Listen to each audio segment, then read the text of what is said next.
when the serpent was dealing with Eve. Right. I want to go into that also too. Let's see.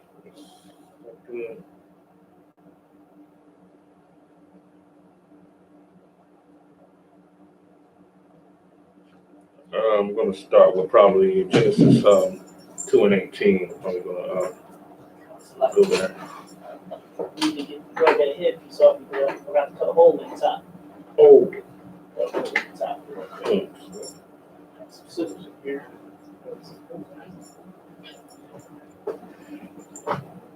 Yeah, this one for now. If you want. Okay. Until I get color. Yeah. Good.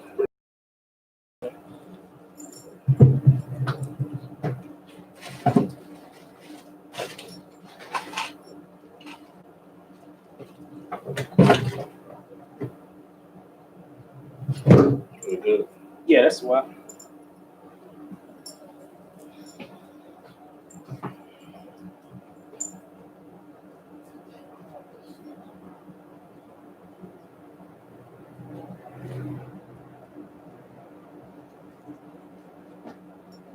So early Genesis, probably 2 and 18. I'll probably start there.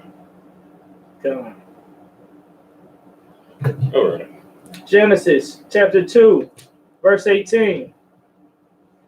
And the Most High said, "It is not good that the man should be alone." Oh, so it's not good that the man should be alone. All right. "I will make him an helpmeet for him." A helpmeet. A helpmeet is a helper, someone that's supposed to assist you. You know, like how a lot of brothers' ribs do in the office for her boss. She understands that she ain't running the company. She is the assistant. He tell her to get them packed in fax papers, bring the cup of coffee, she do it. Her job with you are supposed to be a way higher boss than what he is with her. The black man is supposed to be a way higher boss than what that white dude that she's secretarying for is. You can go ahead. Come. Verse 19. And out of the ground the Lord God formed every beast of the field and every fowl of the air, and brought them unto Adam to see what he would call them. Look at Adam. Adam, the Most High, what was he doing? The Most High gave Adam a responsibility to purpose. And he gave him the job of naming all of these animals, which the Most High had already put the language in him because he was created in his image and his likeness, right? God. Good. And whatsoever Adam called every living creature, that was the name thereof. Verse 20. And Adam gave names to all cattle, and to the fowl of the air, and to every beast of the field. But for Adam there was not found an helpmeet for him. Verse 21. I was going to say, everything else was able to, get with each other and procreate. But now it's Adam's turn to have him a helpmeet, an assistant that is likened to him. So. Verse 21. And the Most High Power caused a deep sleep to fall upon Adam. And he slept. And he took one of his ribs and closed up the flesh instead thereof. Verse 22. And the rib which the Most High Power had taken from man, made he a woman, and brought her unto the man.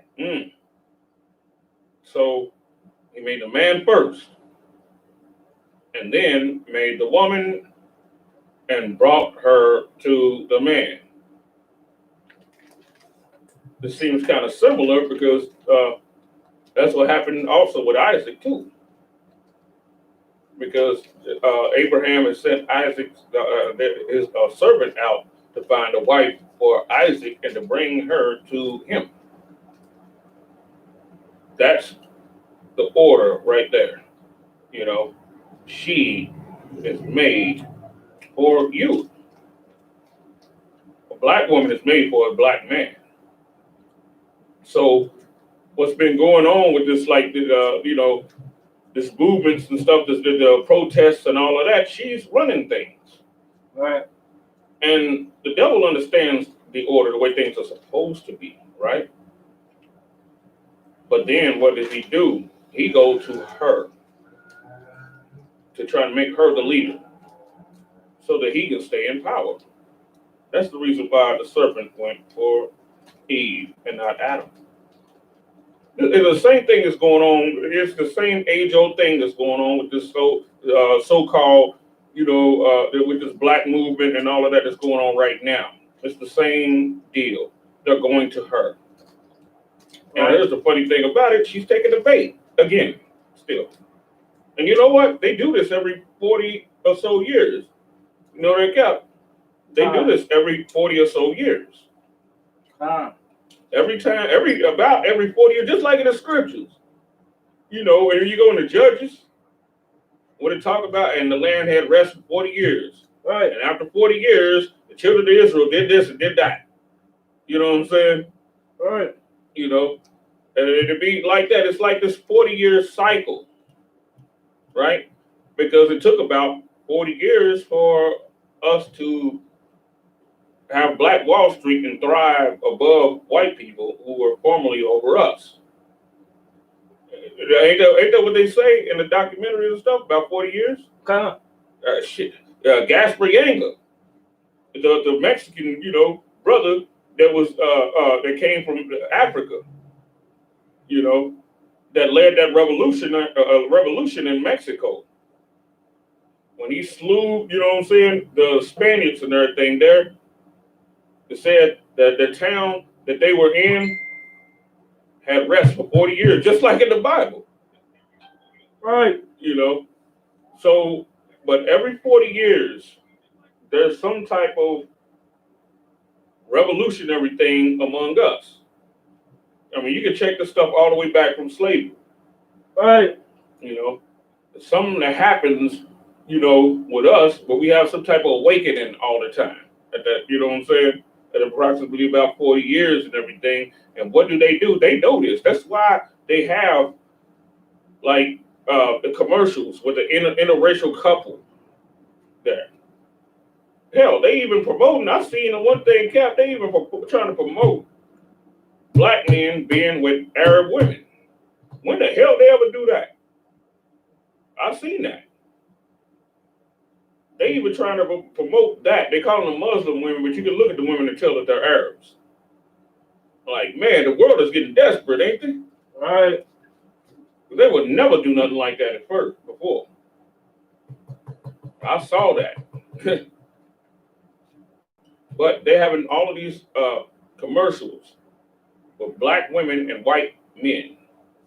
How do they try to subdue us all the time? They try to do it. One of the ways they do it, try to do it with sex, because they understand something that we don't understand. If you have one race that's totally dominating another, and when that race is being dominated, wants to revolt, right? And they start having sex with you. They understand they can kill your whole spirit with that.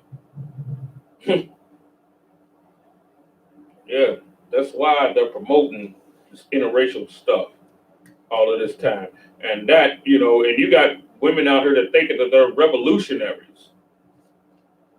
While they, in reality, to be honest with you, they want to have that, they want to melt away. They want what Martin Luther King's dream was really about, that we would blend in with them and melt away till there will be no more black. So we think if there's no more black, then there's no more racism, right? That's kind of how we think. That's how we thought back in the 60s too, during the time of Martin Luther King. And that was Martin Luther King's real dream. The black boys and white girls would hold hands. Right. They know what was said. Right. Because we think if we blend in like that, then it will be no more black. We think without black, there will be no more racism. You see how racist that is? So think about it. When you got brothers that don't want to do that, then you become the enemy and the target. So go ahead. If I could, also some breaking news that's going on live right now. Man found hung on a tree off of 610 and Ella in Houston, Texas. That was that young brother, right? Young dark-skinned brother that had going dreads? on live right now. I think Another brother. Yeah. I think Oh. This is just now. It's like it just happened or something. Hell, they just had another brother, you know, a little young brother, looked like he just got out of high school. They got hung too. Yeah. Young dark-skinned brother with dreads. Right. Yeah. Hell, he just got hung. And what did they say? Oh, you know, they ain't doing that no more. This ain't the old days. If you still getting hung, it probably is the old days. Right.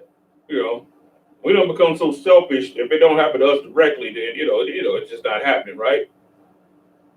No, it's happening. You got an article? Is it an article on that? It's the police chief dude talking about it now. Okay. You want to see it? Okay. Let's see if I can pull it up. Big screen. It's in Houston, Texas. Let's see if I can find it real quick.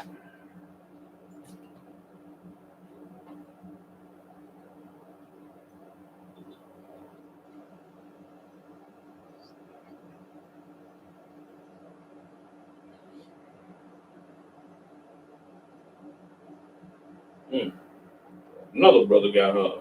And this is days apart, right?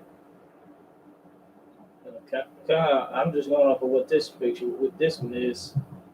I don't know how long, I don't know too much about the other one. Yeah, I saw the other. I know no details about it. Okay.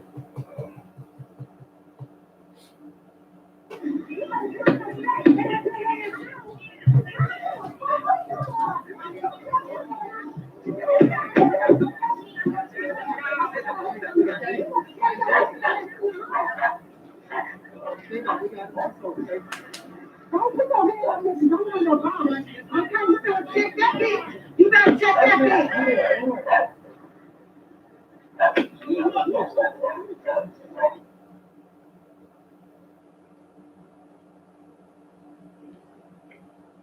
It's their stream. That's enough.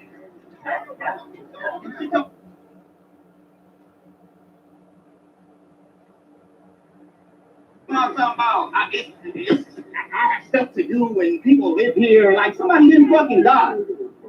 Somebody didn't take a fucking chill pill, motherfucker.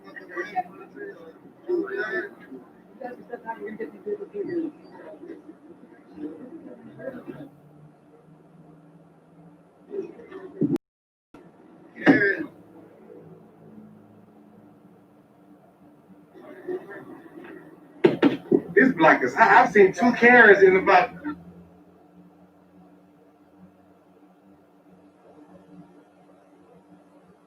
40-minute period.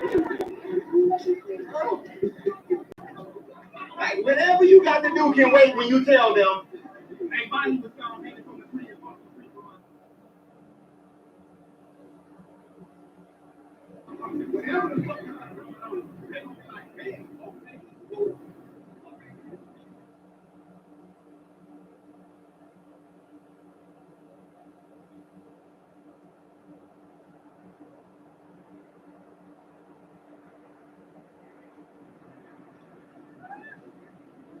Y'all.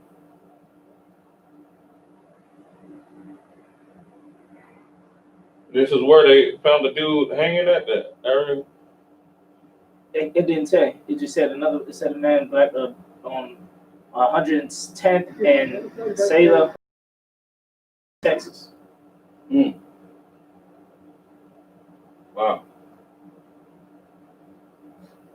Remember when we was going to Chicago? They found that brother hanging in a tree there. Yeah, and they barely out. Right on Lakeshore. It was on Lakeshore Drive. Oh yeah. Right at a park. Somebody was riding through and everything and saw the brother hanging there, and they called the police and everything.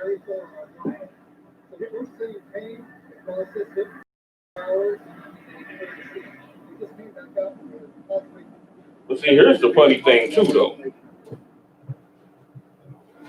We always wait on someone to get high profile before we get mad about it. You know, if it was that nigga Donnie up the street, right? Nobody would care so much, for real. But we wait for social media to make it a high profile case, which they benefit because they're news people and stuff like that, and they're trying to, build all of that up,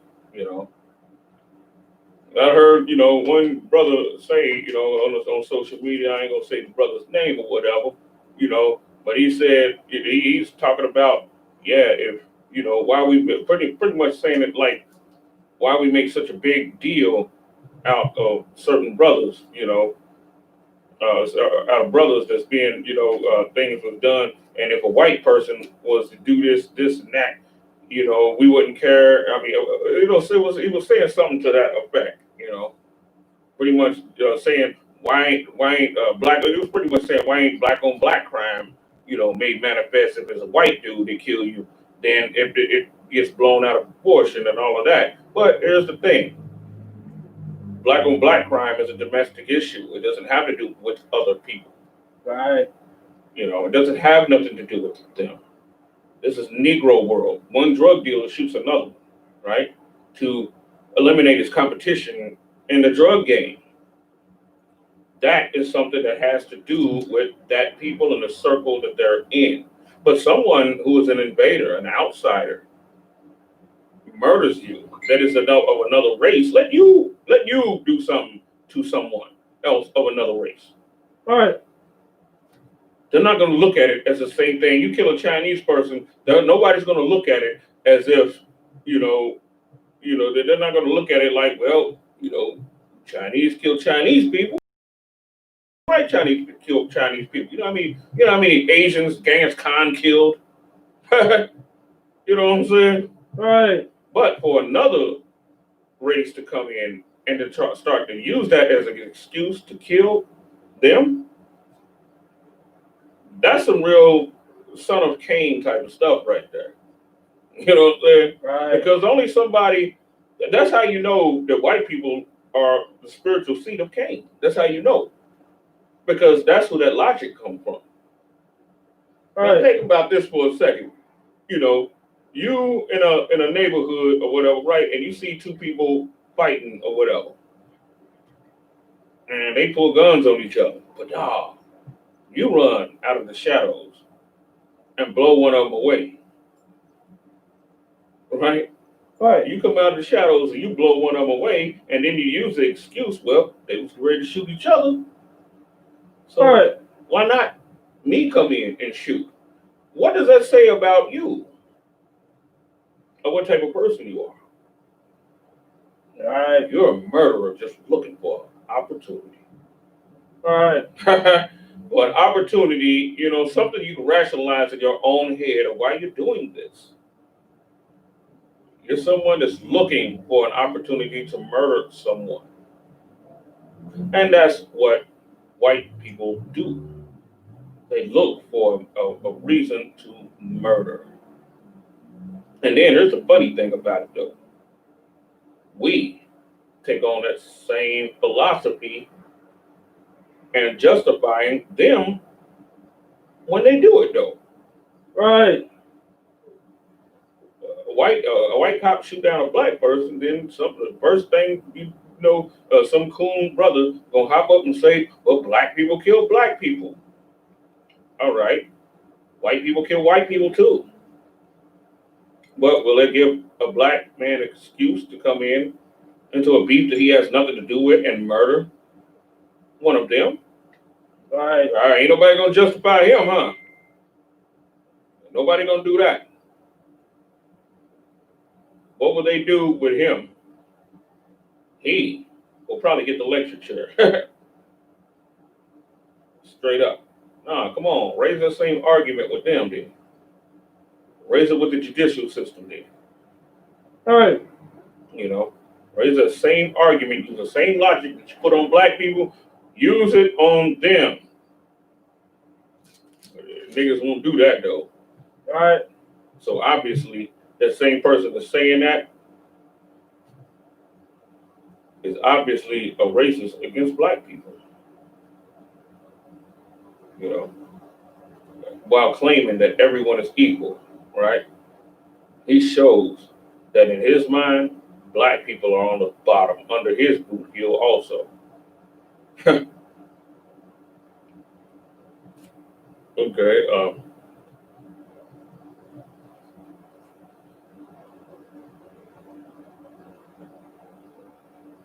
So as I was saying, you know, these sisters that run around thinking that they G.I. Jane and all of that, running around strapped up and all of that. Let me tell you who they're going to shoot. They're going to shoot the black man. And you know what? Remember that? Can you put that picture up, Cap?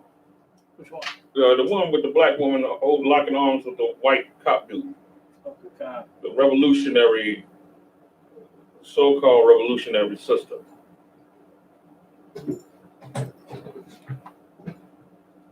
It's funny because we be thinking these sisters will really be down though. That's the funny thing about it. Even though they showed us throughout history that they're not. You know, go to war like World War II. How did the white woman show the white man that she was down? She made the bullets that he used to shoot the enemies. That's how she showed that she was down. They were in factories. Right. While their man was at war, they were in factories producing, raising them kids. You know what I'm saying? It's funny because also too, what's going on like now with the, you know, after the quarantine and all of that stuff, domestic violence, they say, have shot through the roof. Because that woman don't want to be in there with them kids.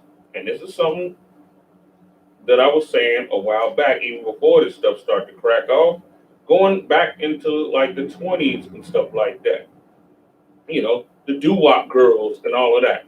They were singing in the cotton clubs and all of that type of stuff. It was a culture for them to be promiscuous even back then. That's why Red Fox's mother abandoned him and his identical twin brother to run off with one of Al Capone's bodyguards. Was she the only one? No, she was not. She certainly was not. You say you want the one. You don't want the girl that's dancing in the street. You want the one that. Yeah, we can do the girl dancing in the street after this. Yeah, we did show that image first, and then the girl dancing in the street. We can show that also. Okay, all right. Let me try to share it first. This is so that's going to represent two things: the revolutionary black woman and the woman that's not revolutionary. Both of them have the same damn desire, according to, you know, both of these clips. All right. You know, one revolutionary, one ain't. But they're the same damn thing.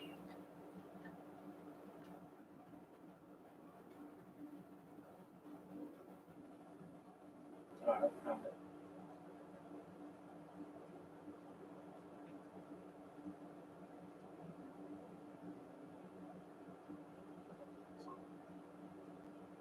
It's on the screen behind you. Oh, there you go. That's both of them. Oh, yeah, there you go. Shout out to Makba who put it together. Yeah, shout out to my Bob. Yeah, was that right? Yeah, chop that thing up real quick. And then here's the thing. They talk about black men being with the nastiest white women and all of that. What is she with here? She's with Porky Pig.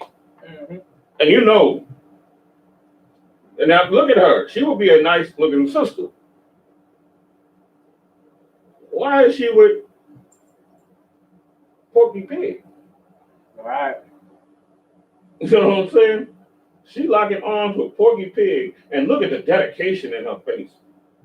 Right. So all the brothers are taking their goddamn women to the damn shooting range and all of that. Like they're gonna be super soldiers or anything like that. Take a look at this. Can you zoom in on that one right quick? If you can it be zoomed in on? Oh, there. Look at that. That's her man. You know what I'm saying? That's her dude. And you know what? He's probably married. Right. Most cops are, right? Right. Married to a white woman. And look at his concubine. Right. You know what I'm saying? And if I could, she got her makeup. She got makeup on and everything. Like Right. she before the movement to go get the guns out to show that we ain't taking this no more, and throw the makeup on. Right, exactly. Yeah, she had to throw that on. That's a good point right there too. Right. She had to, that's the vanity thing. And notice also too, she got her hair frizzy and all of that, to make sure he has something to pull and grab on. Right. That won't come off. Right. You know what I'm saying? That's the same type of woman that will go to the military too. Right. If she wasn't already in it. That's the same type of woman that will go to the military, and wind up in a tent with 5 white dudes getting banged out by 5 devils inside the tent. Right. And she has, look at what she has right there though. Damn assault rifle. Right. And I've seen clips of brothers training their daughters how to shoot. No, you train your daughter how to be in the goddamn kitchen. Right. Probably where she need to be at. Put the guns in your son's hands. You know what I'm saying? Right. I mean, damn, And then look at this thing right here. Look at this nasty thing right here. Your head's kind of in the way. Oh, okay. Is it out of the way now? Now you can see it good. Now you can see it good. Now look at that nasty thing right there. Right. I don't even know what the hell to even say about her. You know what I'm saying? Her edges is gone and she got the ponytail in the back. All right. You know what I'm saying? She's doing anything. Now that's the hood girl. That's the girl in the hood. This is the girl that's supposed to be educated and all of that and supposed to be this achiever and all of that. Now that's the hood girl. All right. Because when you boil it all down to it, you only got 2 kinds. They represent both kinds. And what was they saying back in the day? The sisters, they always kept it real. They always kept it 100. That's bullshit. Right. You know what I'm saying? The only way that they seemed like they kept it a buck is because the white man had already got what he want out of them when he was able to come up with the welfare system and have us put out and, child support and all of that and have us kicked out of the house. So he didn't need her at that time. He didn't need her. He already got what he wanted. When the serpent get what he want, what do? He deserts you. Go ahead.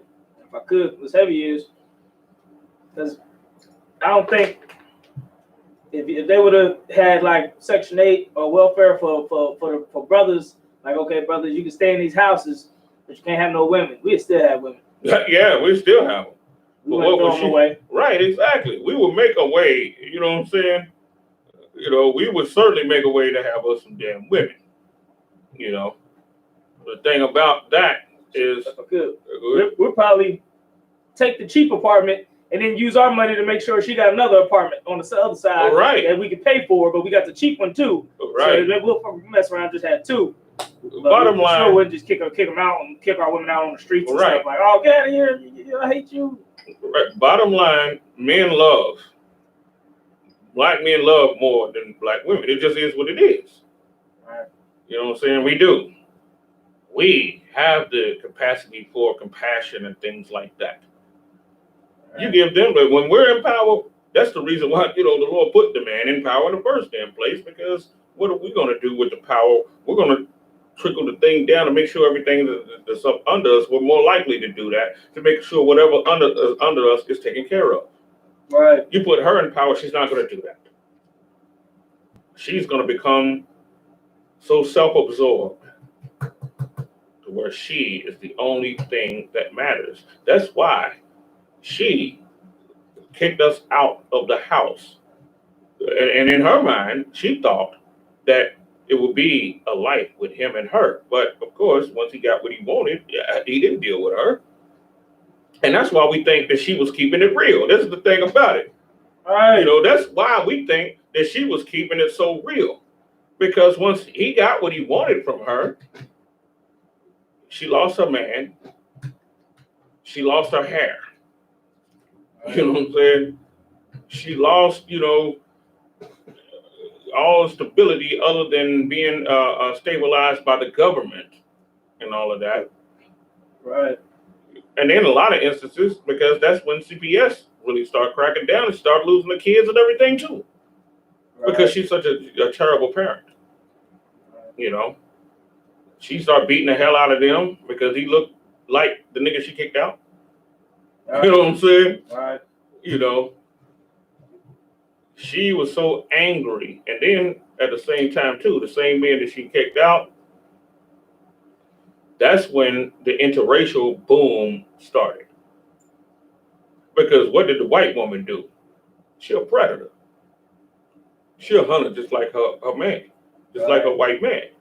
She swooped up all of them black men. You know what I'm saying? That the black woman threw the hell away, right?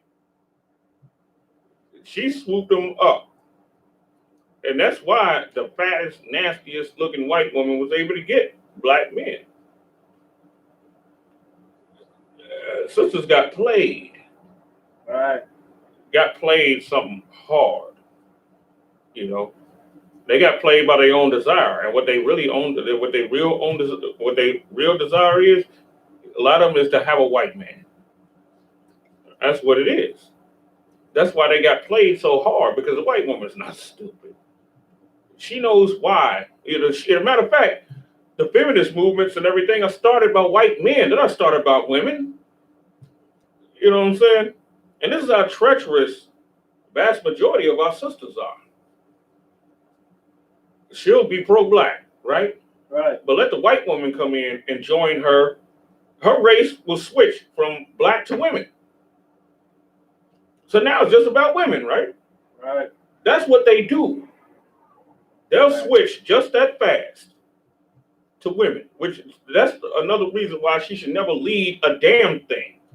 She has no allegiance to nothing. You know what I'm saying? If she ain't led by a black man, she has no allegiance. And she only has allegiance if she's following you. When she doesn't follow you anymore, she don't have no allegiance. It's not a permanent fixture here. You know? Right. Really not. It's not a permanent fixture. So how can you trust this or this? You can't. You see?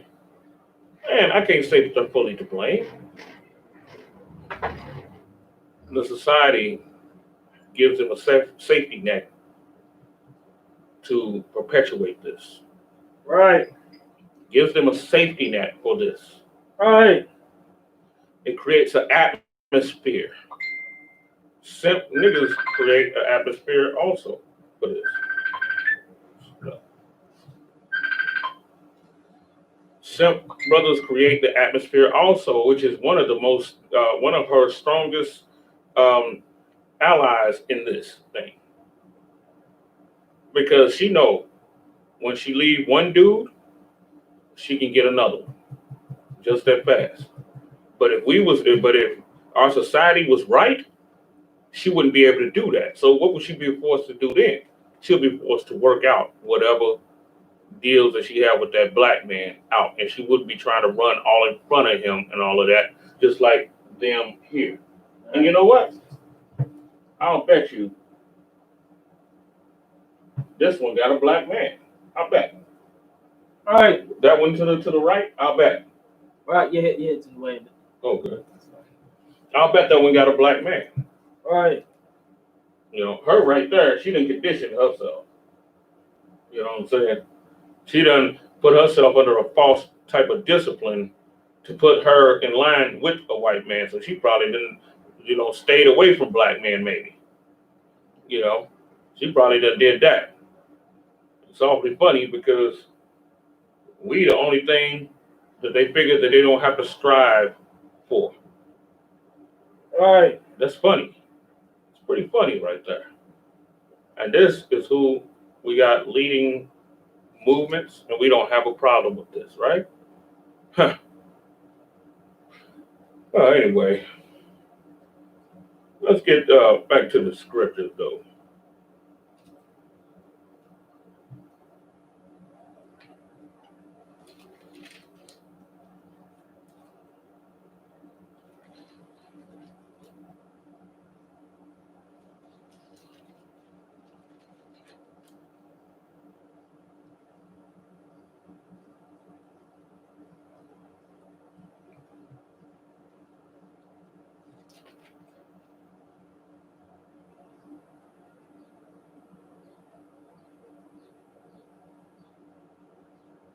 Now, notice something. You remember where we at? It's a lot here. We at Genesis 2 and 17 or something like that. we probably at we'll be at like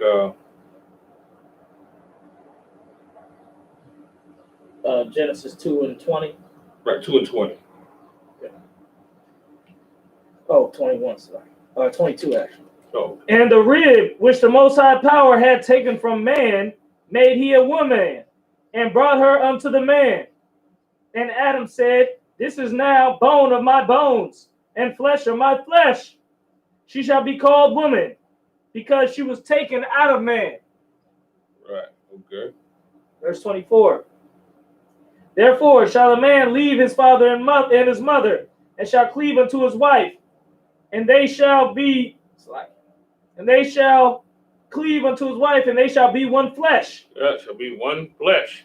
She's, but here's the thing, because I done heard sisters talk about, yeah, man should leave father and mother, but she don't want to leave her family. Right. Because sisters have a stronger tie to their families than brothers do. They're not real revolutionaries like that. Right. They'll be a revolutionary, but then when Thanksgiving dinner come around, they got to be there, right? You know what I'm saying? Right. Even though they know that that's wrong, they got to be there. They got to see what their family is doing, with their mother and their sisters and all of that. And a lot of times that be the reason why a lot of people get broken up. So if they so-called revolutionaries or whatever, they people ain't gonna have much of a problem with that for real, because they figure as long as she's heading it and she ain't behind no black man, then everything, all is well. You know what I'm saying? Right. They'll come against if she joined the school, the UPK. They'll come against her. Right. But if she joins some Black Lives Matter and all of that, they're not going to come against her. Right. They're not going to say nothing about that. Now think about that for a second. No, come on, they're supposed to be, they supposed to be against all that pro-black stuff, right? Why ain't they against Black Lives Matter then? Right. They're not against that. Because you know why? Because they see the same woman out there with some goddamn yoga pants on and a gun. Right. So they know that she's not really about no type of militant stuff. And look into the history of that.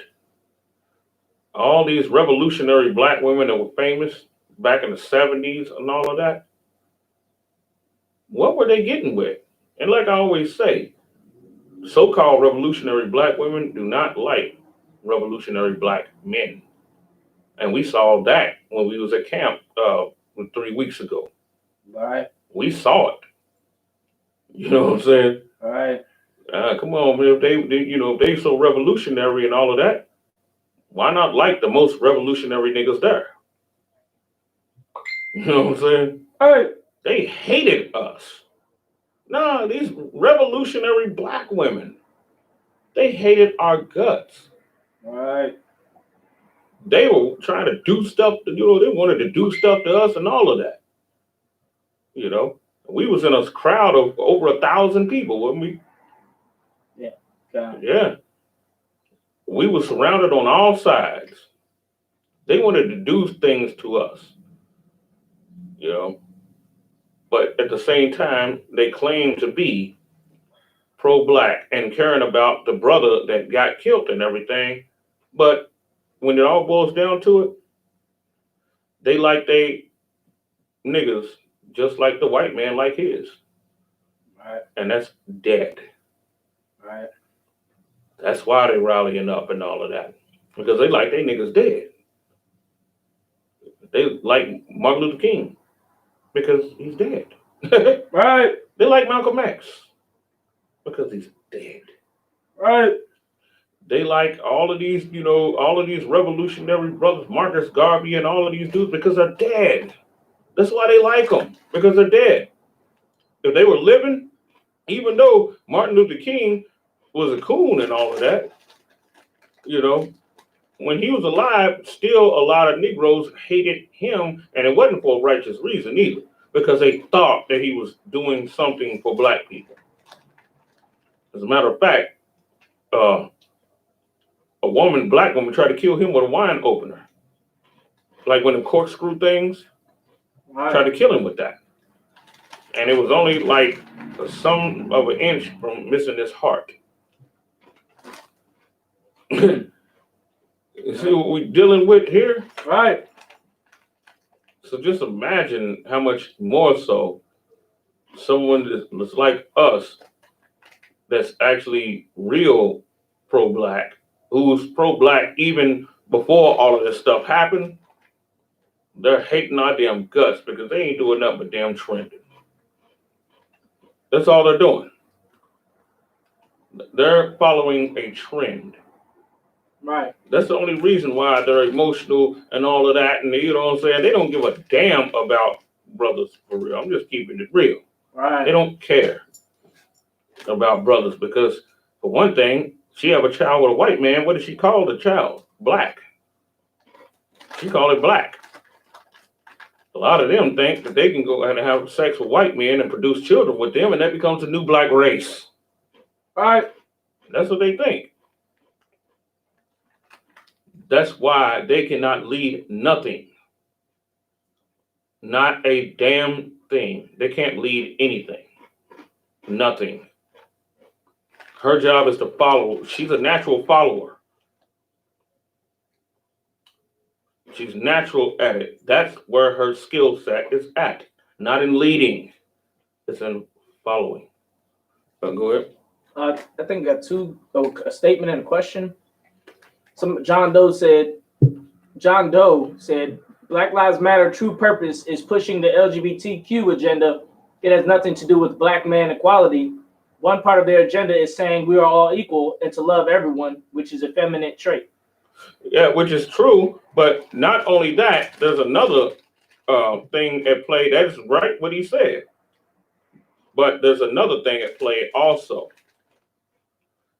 Is to have, even in the heterosexual realm, is to have slave sex and produce, you know, the agenda of what they want. Right. Because that's, go ahead. I was going to say, I want to cut you off. Go ahead. I was going to say, I just thought about something. You know what's funny? We had videos when we was at the protest, and it was powerful videos. But the videos of the gay dudes twerking and the sister twerking, it seemed like that overpowered the internet, like spread everywhere and everything. Our videos didn't go spread everywhere, even though it was just as powerful, just as much action, just as much going on, thousands of people. We speaking to thousands, you know. Right. We ain't even got into a scuffle in our video. Our video ain't plastered all over every timeline. Right. Why them videos must be plastered because the white man pushing those videos. Right. There's a scripture for that too. God. When it talks about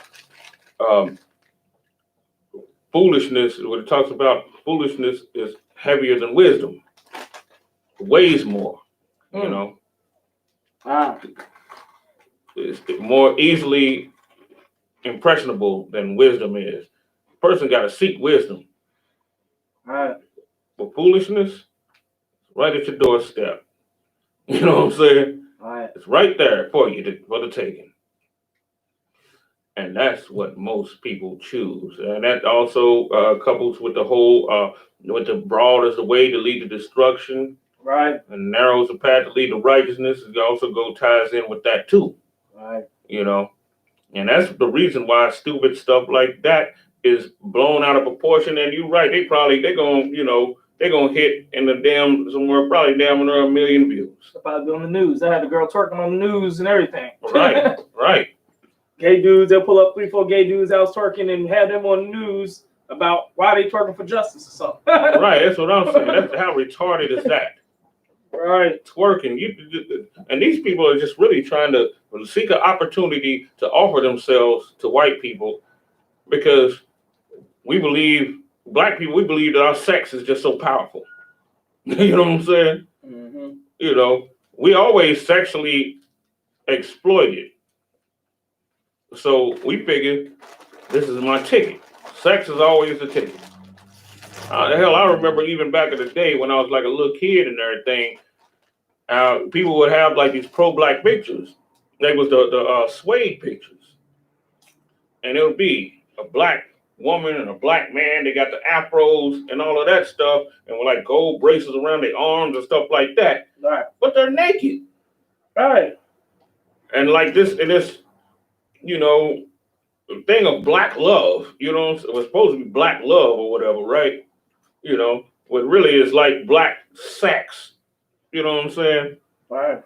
You know, and they're looking for opportunity. They're actually dancing on the black men's blood. Right. You know what I'm saying? Remember what I was talking about with the one class, they get turned on off our blood. That's why the women out there twerking and all of that. It turns her on. Imagine how many niggas she got on child support. Right. 3, 4, right? And got them locked up in a cage. You know? Imagine how many dudes in the hood that she playing against each other. Right. To get one dude, she's screwing both of them, hoping that they run into each other, and one blows the other one away. Right. That's a common scenario, very common. Also, there's a question on here too. Okay. Kevin Rowland asks, Shalom, Lord in Christ, Salakia, a woman with that spirit, could we use James 1:8 as well for the way she thinks? Okay, let's go to James 1:8.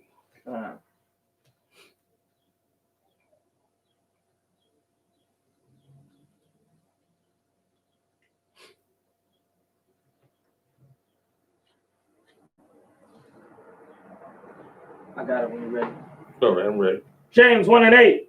A double-minded man is unstable in all his ways. Okay. Yes.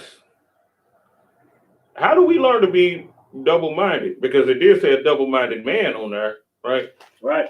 But one way that we learn to be double-minded, because we raised up in this feminist society with our fathers being removed. So Right. who we think like? We think like mama.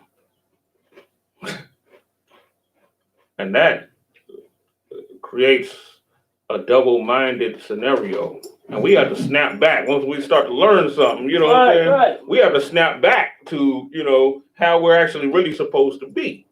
Right.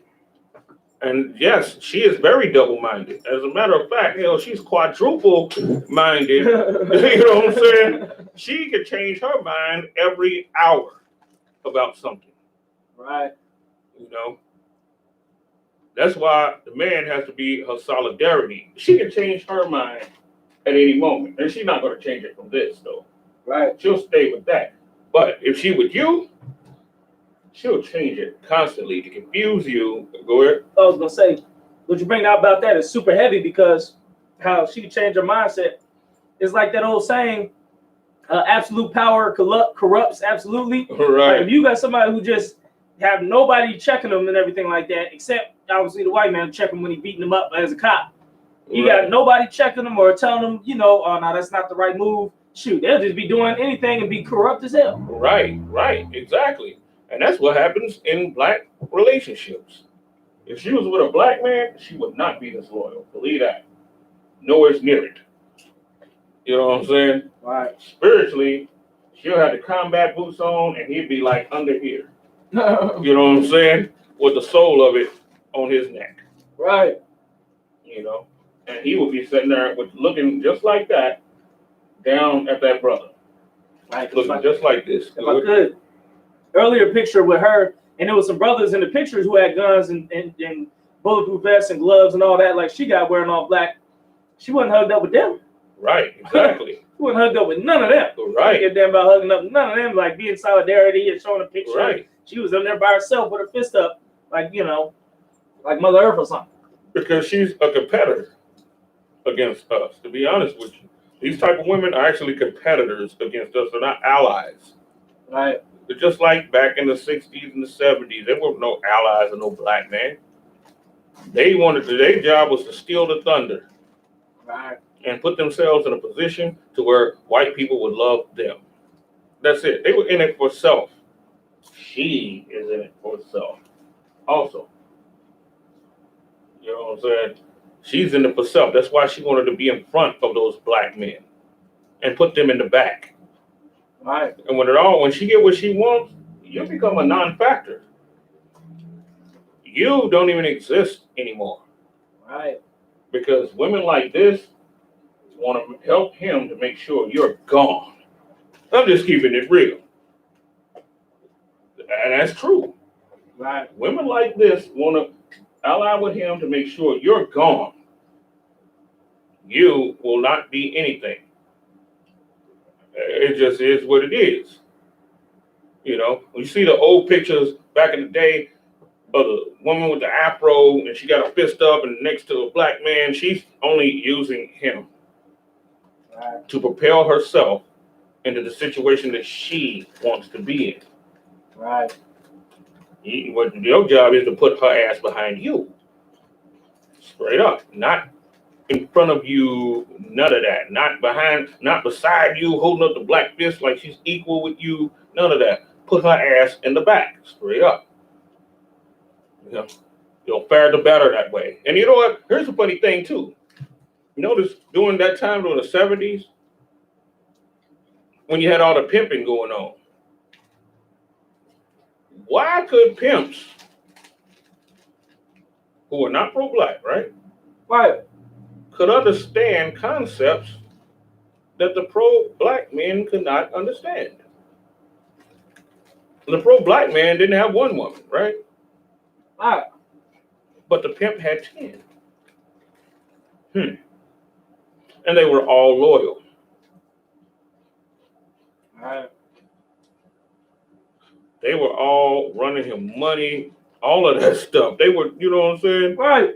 You know, calling him daddy and, you know what I'm saying? And all, you know, damn, they're worshiping the dude. Right.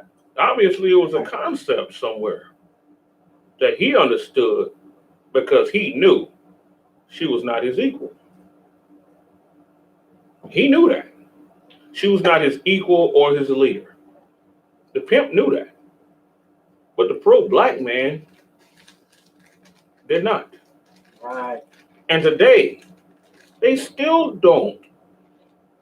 Right. And so this happens. And then think about it for a second. Now, imagine how the dudes that were behind her, they didn't see nothing wrong with her being in the front, right? But then she goes and locks arms with him, who will murder the hell out of them. Right.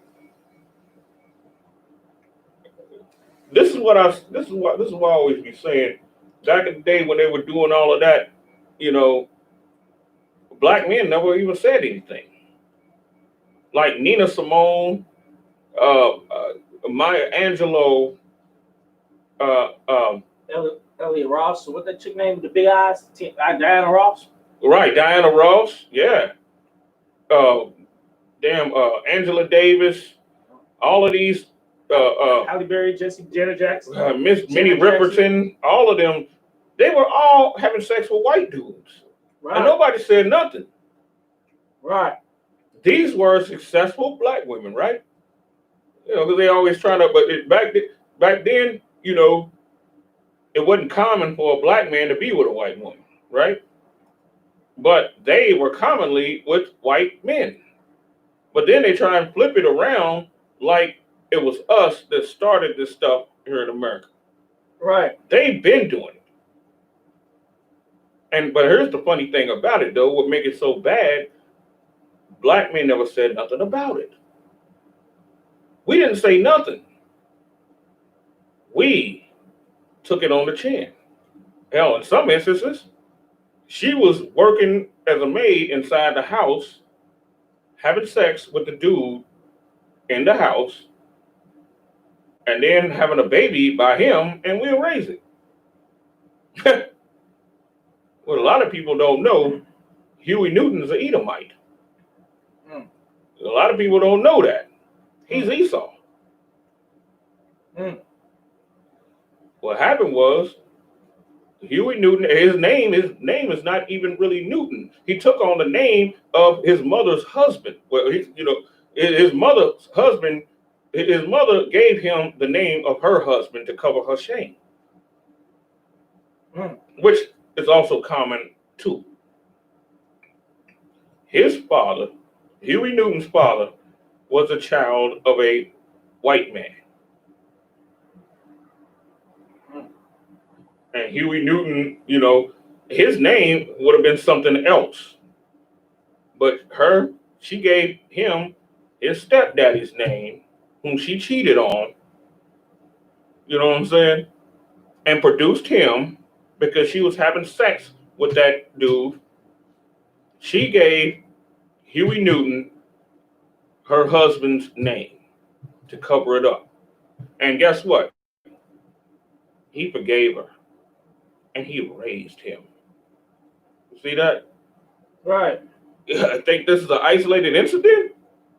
Like it's something that just happened, No, this was common. This was very common. Hell, Bill Clinton's son, the dude, what was his name? Danny White? I don't know his name. His name was Danny something. Matter of fact, I was Facebook friends with him. Bill Clinton's son a few years ago. God. I was Facebook friends with him. God. And, he understood where I was coming from. You know what I'm saying? When I said, a child by a white man and everything, he don't give a damn about that nigger child, that half nigger child or whatever you want to call it. And he liked the comment. He didn't try and battle me on it or nothing because he already knew, you know what I'm saying? But now think about it. Who raised him? When he talk, who he sound like? Right. He don't sound like a skateboarder, do he? Right. He sound like a nigga.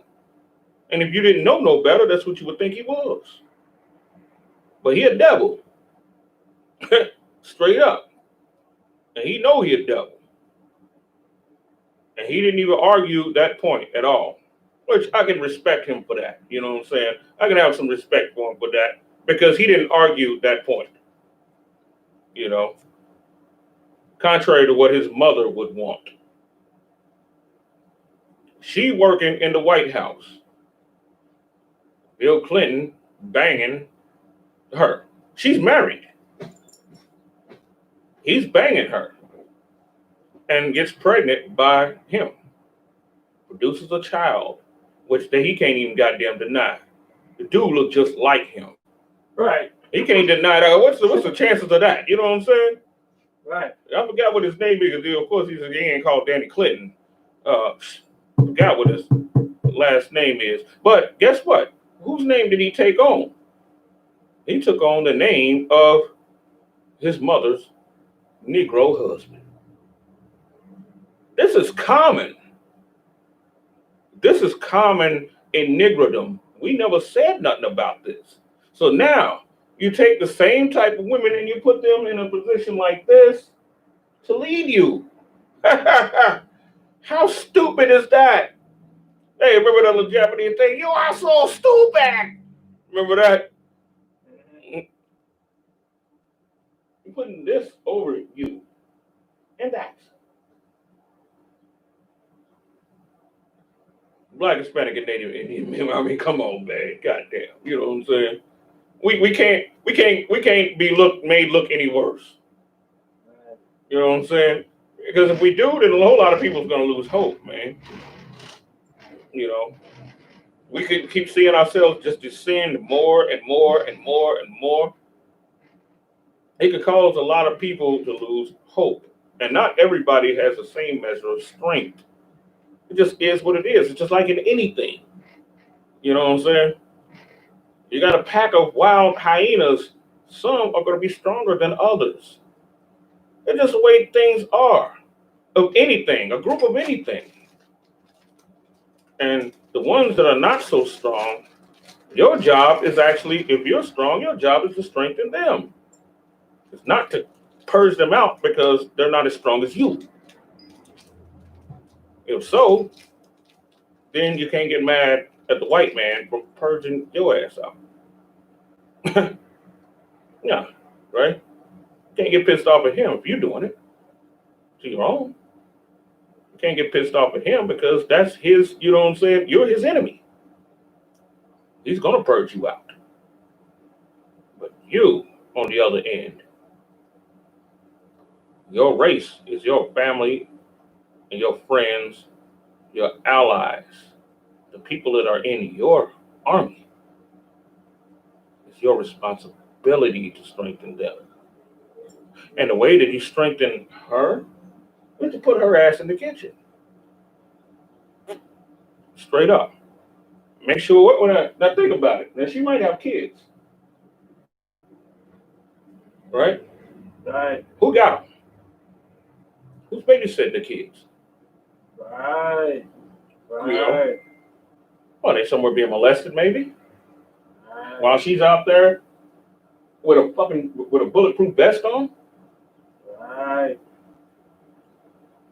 Who is taking care of her responsibilities at home? And to be honest with you, she ain't got no kids. No telling how many abortions she done goddamn had.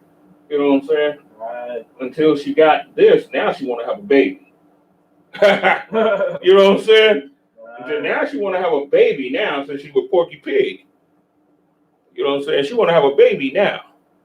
Right. Imagine how many brothers that she done sat there to let smash and everything. You know what I'm saying? A couple of them got her pregnant, and she wants to kill them because she knows that reduces her chances on getting with him if she has babies by him, by the black dude. Right. And that's why a lot of them kill their kids too. Mm. A lot of them kill their kids for that because they really want a white man. So they just smash the black man just to pass the time because they got to have sex. Right. You know, they got to have it, right? Once they had it, they got to keep having it.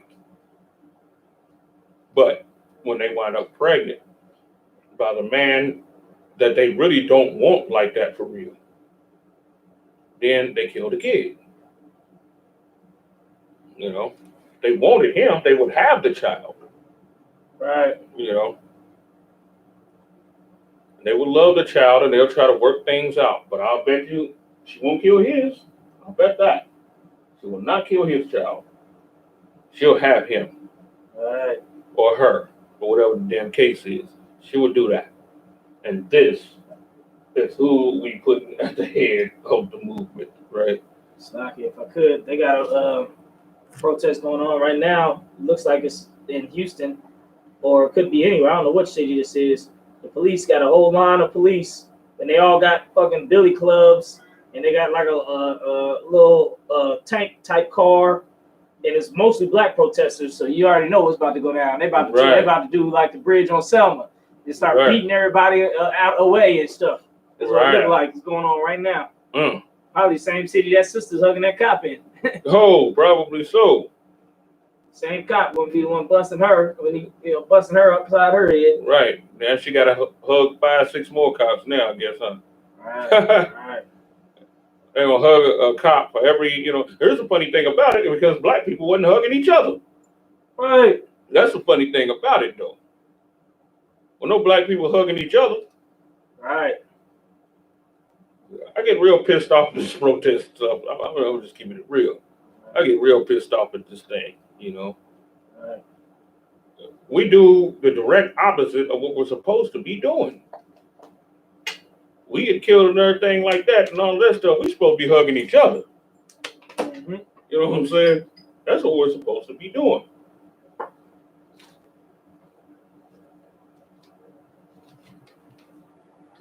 But instead, we're following the leadership of women that are trying to get away from us, have been trying to get away from us. They've been trying. It's just that they get stuck back with us. Once the white man used them for whatever it is that he wants, then they throw them back with us. Just like that dude, what's that guy's name? Jason Pope dude, the white dude that was like the DJ. Right. DJ, what was it, DJ Kid? He is suspected of having sex with a couple of hundred black women. Oh yeah, that white DJ. Wow. All right. A couple hundred black women? They say no, black women don't want the white men. That's garbage, dude. No, that's who she wants us. That's who she spends her whole life trying to be around. That's why she goes to college. Just keeping it real. She ain't going to college just to make no damn money and all of that. That's why when she go to college and you have an argument with her and you and her mess around, what does she do? She call you uneducated. Because she already sees herself as being over you. Because you're not her first choice. Right. You know, so being the fact that you're not her first choice, you're supposed to be in a subservient role up under her. That's the way she thinks. That's what's in her mind. Right. You know, so all them protesters when we was out downtown, those were college educated women that were out there, majority. It wasn't even the hood girls out there. Was it Kapash? I ain't see him. Yeah, I ain't see no hood girls either. These were your so-called radicalish, what do they call it, like hippies. Voting. Right. Go to a step show and be clapping and parties. Right. You know, trying to be in college. Right. You got no degree. You know what I'm saying? Right. That was that kind. And lesbians, Right. you know, and ghetto gaggers and all of that. That's what was out there. And that's leading the revolution. Good night. Hey, whoo, man. Goddamn thing. Man, we wasn't in the UPK, we'd be hopeless. I'm just saying, I'm just keeping it real. Right. You know, a nigga will faint, man. Don't let it serious. This is too much. You know what I'm saying? Right. You ain't inside here, this is too much. That's why we need one another so much. Right. Keep strengthening one another and stuff like that. Because without that, that's why I don't see how the lone wolf Israelites even maintain their sanity. Right. I don't even see it. I don't understand. You know what I'm saying? Maybe the Lord. Go ahead. I was gonna say, you so right, because man, I ain't close, but I'm close in the mind to just, man, getting some guns and just start shooting some damn motherfuckers and stuff. You know what I'm saying? Start shooting some white people. You know what I'm saying? Nice. Lord, I ain't gonna do it, of course, because of the Most High in Christ. But I could tell I was trying to find something that was like militant, and I was watching like old some stuff about in Mexico, like a lot of Native Indians in Mexico that got guns and like fought against the government and everything. Right. You know, for different reasons. I was like, man, I'll be with them so bad. Right. I'll be to grab the gun and went to fight the government. You know what I mean? Even if you don't even have such a good cause or whatever, it's just you got to just go out fighing, because this is just insane. Right. Yeah. It's just like it's hard to live with. You know what I'm saying? What's going on in here? I feel like in slavery, it's like how they dudes on the boat say, I'd rather just die and then to be a slave. Right. As I feel. I was like, around these motherfuckers, man. Right. You know, Unborn slaves. yeah, Lee. It's crazy because I mean, look at all the elements we got against us, though. Right. Hell, it's not just it's not just the devils. It's every other people, and then it's our own, and then you know what I'm saying. Then there's the other tribes and all of that. You know, you see what the sister on the Facebook. You know, the Gadite sister was saying about me all on Facebook and all of that. I ain't see it. Still trying to blast. She took down one of her posts. Yeah. You know, I mean, but she knows she's an Israelite. You know what I'm saying? Of the tribe of Gad. She knows. You know, and still coming like that. I mean, that's, you know what I'm saying? And then you got the fake Israelites too, who are also enemies against us also. You know, we just got them on all sides. It's just crazy like that. You know what I'm saying? Right. And that kind of pressure, if you're not strong and you ain't got a strong support, shit, you just turn against each other and just start devouring each other like sharks. You know. That's what I say, you know, I don't see how the lone wolf Israelites do it. I don't get it, you know. Right. Okay, in fact, let's go to Judas. I like this one, you know. We want to see what a real revolutionary woman is. We gonna find out. And I don't see you know what? I don't see no one trying to imitate her. Right. You know, here's a funny thing about it. I ain't never seen no sister talk about which woman in the Bible they look up to other than Deborah, because they believe Deborah was a female pastor, talking about a SHALAM and all in niggas' faces and all that. They view her like that. You know what I'm saying? But I never hear them say which woman in the Bible they want to be like. And the Christian church produces that, and that too. Right. Produces these two. You got the educated hoe and the project hoe. They got one thing in common. They both hoes. You know what I'm saying? Right. Education ain't got a goddamn thing to do with morals. Nothing. Right. You know, I'd rather have a ghetto girl with morals than an educated girl that's a Christian. Right. Right. I would much rather have that. Much rather have both Quisha that come into the truth. You know what I'm saying? Right. Than this goddamn, you know what I'm saying? This woman that come from the upper echelons of the suburbs and everything that ain't in the truth. I'm just keeping it real, you know. But we don't think like, you know, we don't think like women do. All right, we'll take a woman, you know what I'm saying, out of the mud. You know what I'm saying? If she's pliable, we'll make something out of her. You know.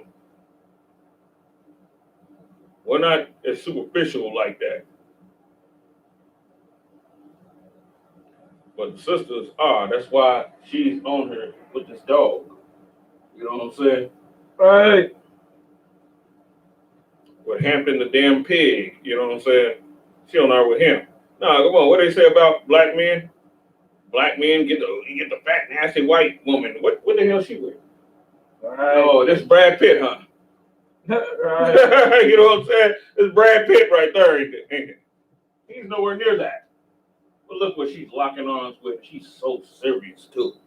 He can screw her the same night. And that's who we have leading our movements. I'm to the point of just blasting them and just cussing them the hell out. Women like that, and whatever happens, happens. You know what I'm saying? Well, I look at, I'm damn near to that point. You know what I'm saying? You know, I'm almost through with being cordial. You know, Right. and you know, temperate and all of that in this type of situation. You know, I'm almost through with that. I done had it up to my neck. You know, I can't stand it anymore. And then they would have the nerve to put themselves in a leadership position over us, which really grinds my gears, really burns me up. I'm just saying. Right. You know, good night. I can't take that. Like I said, it's too much.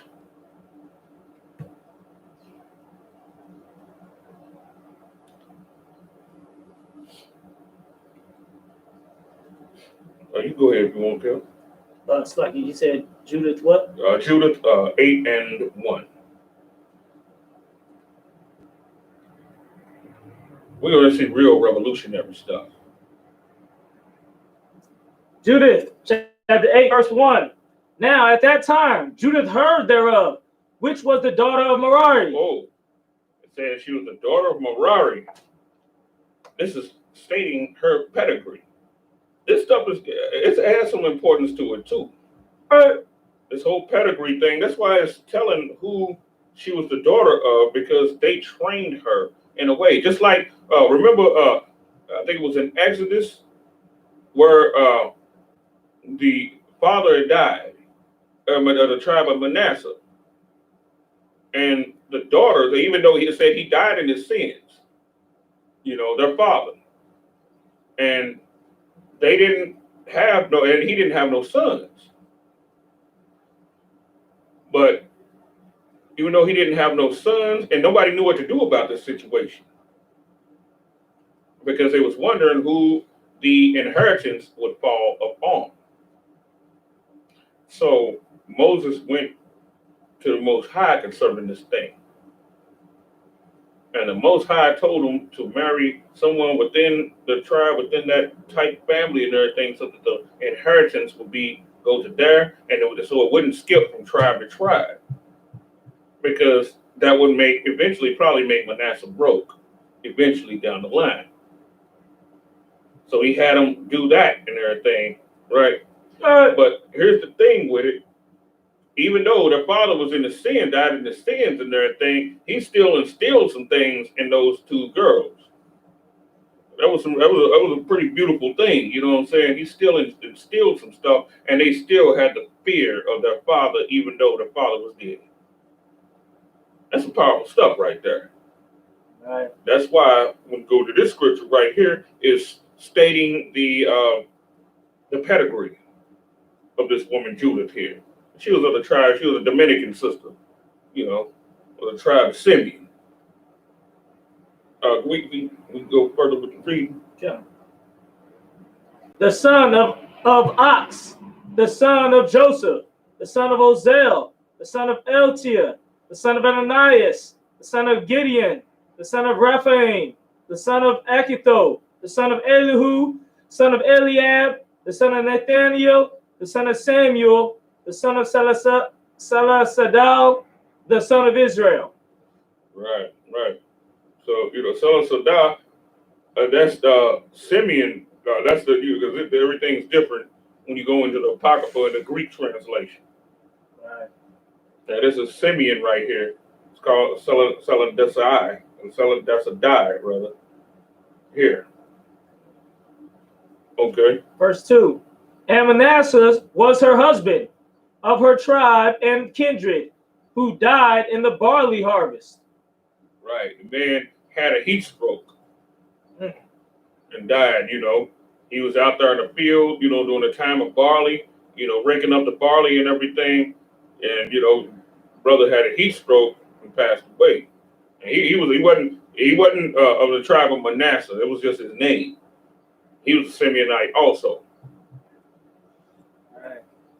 For as he stood overseeing them that bound sheaves in the field, the heat came upon his head, and he fell on his bed. Because he was a rich brother too. He was overseeing the men that worked for him.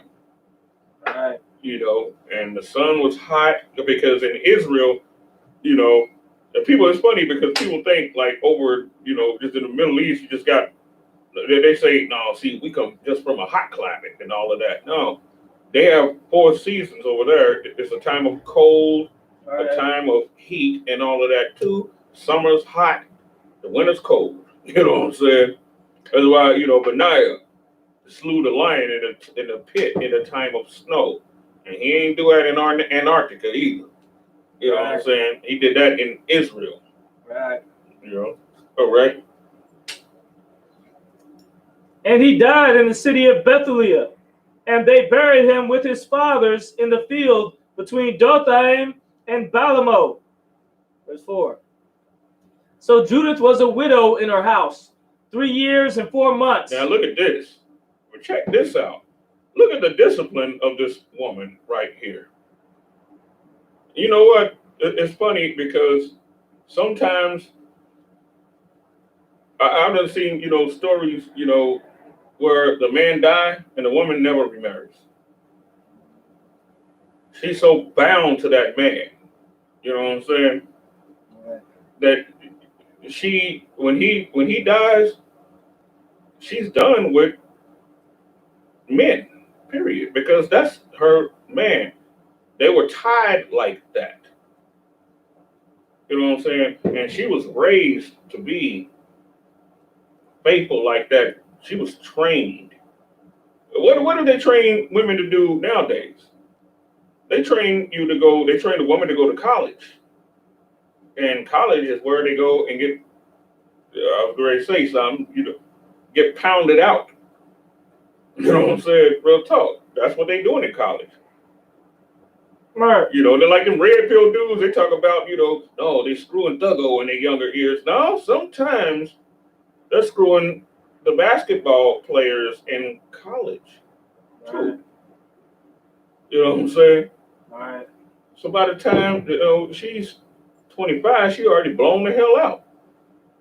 Right. And here's a funny thing about it too, is what they'll, if she's with a dude in high school, let her tell one of her girlfriends or whatever they want to marry that dude.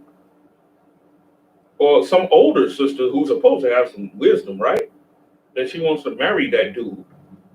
What will they say to her? They'll say, no, what you need to do, you need to wait.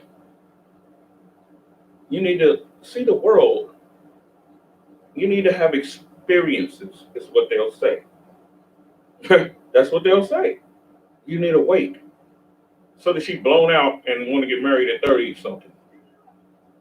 After every nigga done ran all the way through her, you know what I'm saying? Because the first niggas that she want is the last niggas that she want. And a lot of time when you get with her, you're the in-between. Right. You're not the one that she want. You're the one that she's selling for. It's messed up, but that's the way things are. A woman is designed to only have one man. Just like a nigga got a pair of socks, one nigga's only supposed to wear a pair of socks.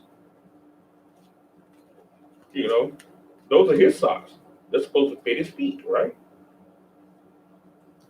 But then you have 7, 8 niggas who are the same pair of socks, different foot sizes, all of that stuff. Right. Next thing you know, the socks, you know what I'm saying, the damn the leg part of the socks is lazy and droopy down. You know what I'm saying? I mean, damn, you know what I'm saying? Right. Night. It's done been, the socks done been, different foot shapes. You know what I'm saying? Right. But Judith here was in in our house 3 years, 4 months. She was bound to that man. That was the only man she ever been with in her life. See, now this is a very rare instance, to be honest with you, of a woman really loving a man. The women in the Bible, these women are very, very, very rare. That's the reason why you don't see no sisters that say which one of these women in the Bible they want to be like.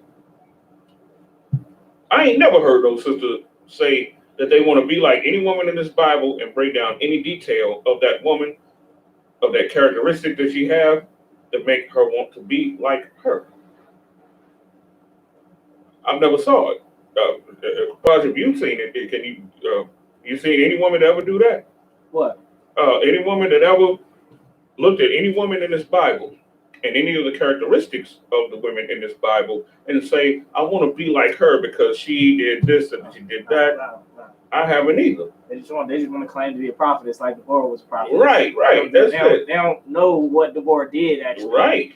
They just know if she was called a prophetess, I'm a prophetess too, just like her. I don't know what she did, whatever she did, it don't matter. I'm just like her. Right. Yeah. Because she wants that title. Right. Because she wants the perceived power. Right. That's what she wants for real. But then when I broke out, that it said that she dwelled by a palm tree. I'm like, I remember I broke this down to somebody one time. I'm like, you ain't trying to dwell under no palm tree or anything like it, because the palm tree that she dwelt up under means she had a spirit where she can know how to be quiet. So she could actually hear. I'm like, you sisters, y'all ain't got that type of discipline. Y'all want to talk. Y'all don't want to be the ones that listen. That's why it was significant in the Bible that she dwelt under a palm tree, because when you think about palm trees, what do you think about? You think about paradise. You think about a peaceful, tranquil environment to where that woman can hear. But in order to be able to hear, you have to learn how to be quiet too,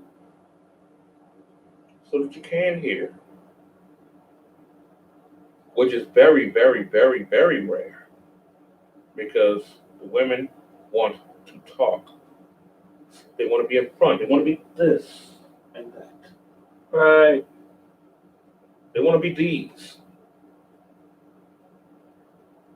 These women in the Bible are very rare.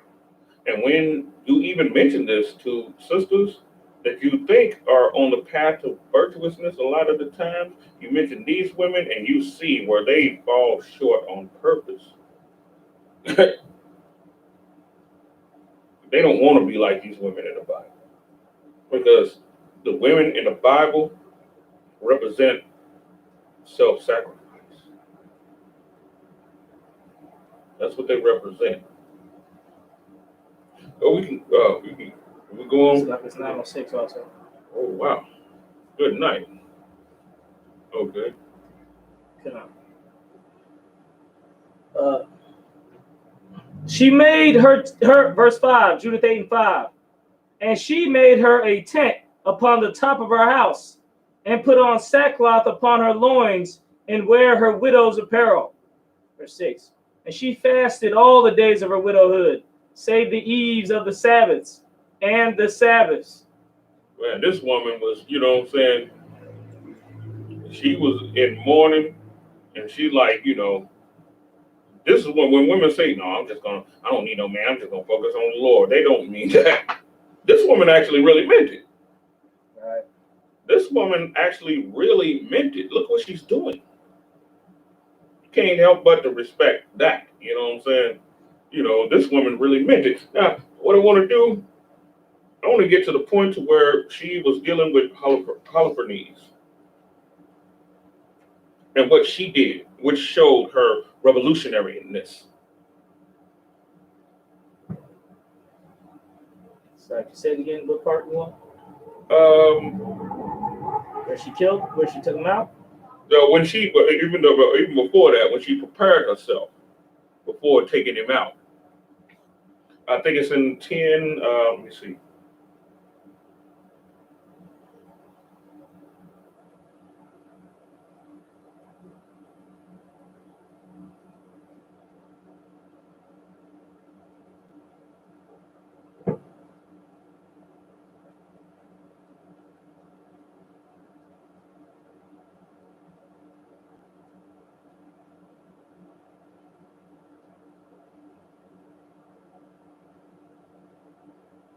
Because this was a time that we was in great distress. Holofernes was the king. He was the captain of the Assyrian host of Nebuchadnezzar. So we was in a lot of danger at this time. What did he want to do? You know, he seen that we had other laws contrary to what Nebuchadnezzar had ordered and all of that stuff, and he sought to take us the hell out. I got the scripture where she got ready to go meet Holofernes. Okay.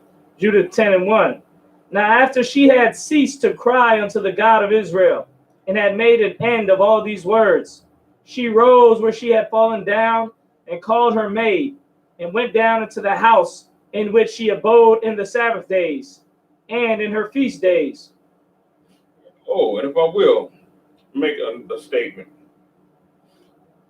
you know, with interactions with sisters, with each other and everything, in ancient times, when you go into the Bible, it's always been, like, say, for instance, with Moses, you know, his foster mother, the Egyptian, she came out with women that was up under her servitude. You know, that stuff makes a difference also, because as she is, so is the women up under her. She the lead woman. But what goes on today is, you know, and these were not what she called friends. These were women that was actually up under her. Judith has the same thing here. A maid, which the maid is up under Judith. They're not all independent and all of that. No girls trip. You know what I'm saying? No, none of that type of stuff right there. Not unless the lead lady would go for that. But if the lead lady is righteous, then what the hell is going to be up under her? If they're not righteous up under her, then they will go. And that will be that. You know. Now you have all these sisters that have all these friends, right? Think about that for a second. You have these sisters that have all these friends, and all of them equal, right? When they go out. So really, it'd be like a whole pack. That's the reason why Jacob had Rachel and Leah, but Rachel and Leah had Bilhah and Zilpah. And they all became property of Jacob. You know what I'm saying? Right. Real talk. You know, they all became his property. So it's something to kind of think about there too. You know, if woman got friends single, that's a lock it. You know what I'm saying? I think you know where I'm going with this, don't you? Right. You know, I think that's how it should be. No, they have these friends, right? And if they ain't down with the program, they can bounce from being her friends. Straight up. You know, she got 5 friends. 3 of them ain't with the program. 2 of them are. Because that's how women do. Women are naturally polygamous. They're naturally that way. You know, women are naturally pro-polygamy. Right. They are. Even though, but they run that stuff to, you know, a brother that they look at as lower value as if they're not that they're only monogamous. But then, the same woman was at a concert throwing her panties at a man that she know got 1,000 women. Right. You know what I'm saying? Right. That's something to kind of think about. You know what I'm saying? Right. You know, so with, you know, the woman's friend there, she had a friend here, and her maid here, and when her husband was alive, if her husband wanted her too, and a maid in the Bible actually means a woman that has not been slept with too. She's a maid. It's not called virgin in the Bible. You know, the maid, the young maid, that's a woman that's never known a man. You know, but he could have had both of them. You know what I'm saying? That's keeping it real. That's the way I see things. Right.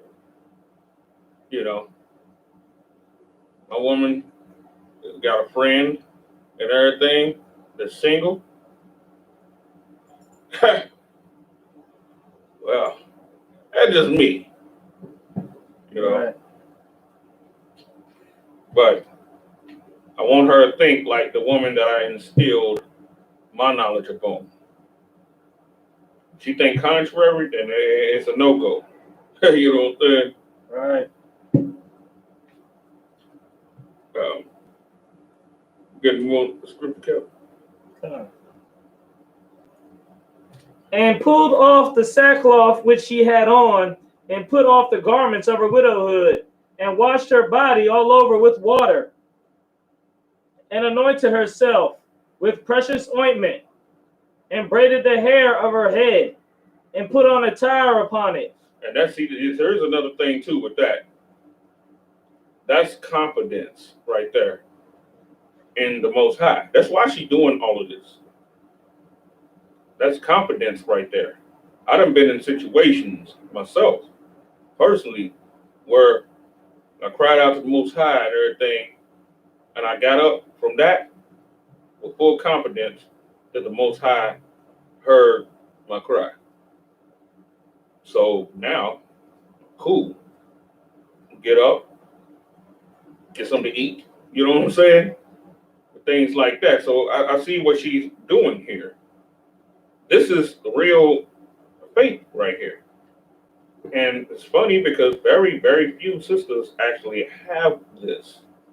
And these sure the hell don't have it.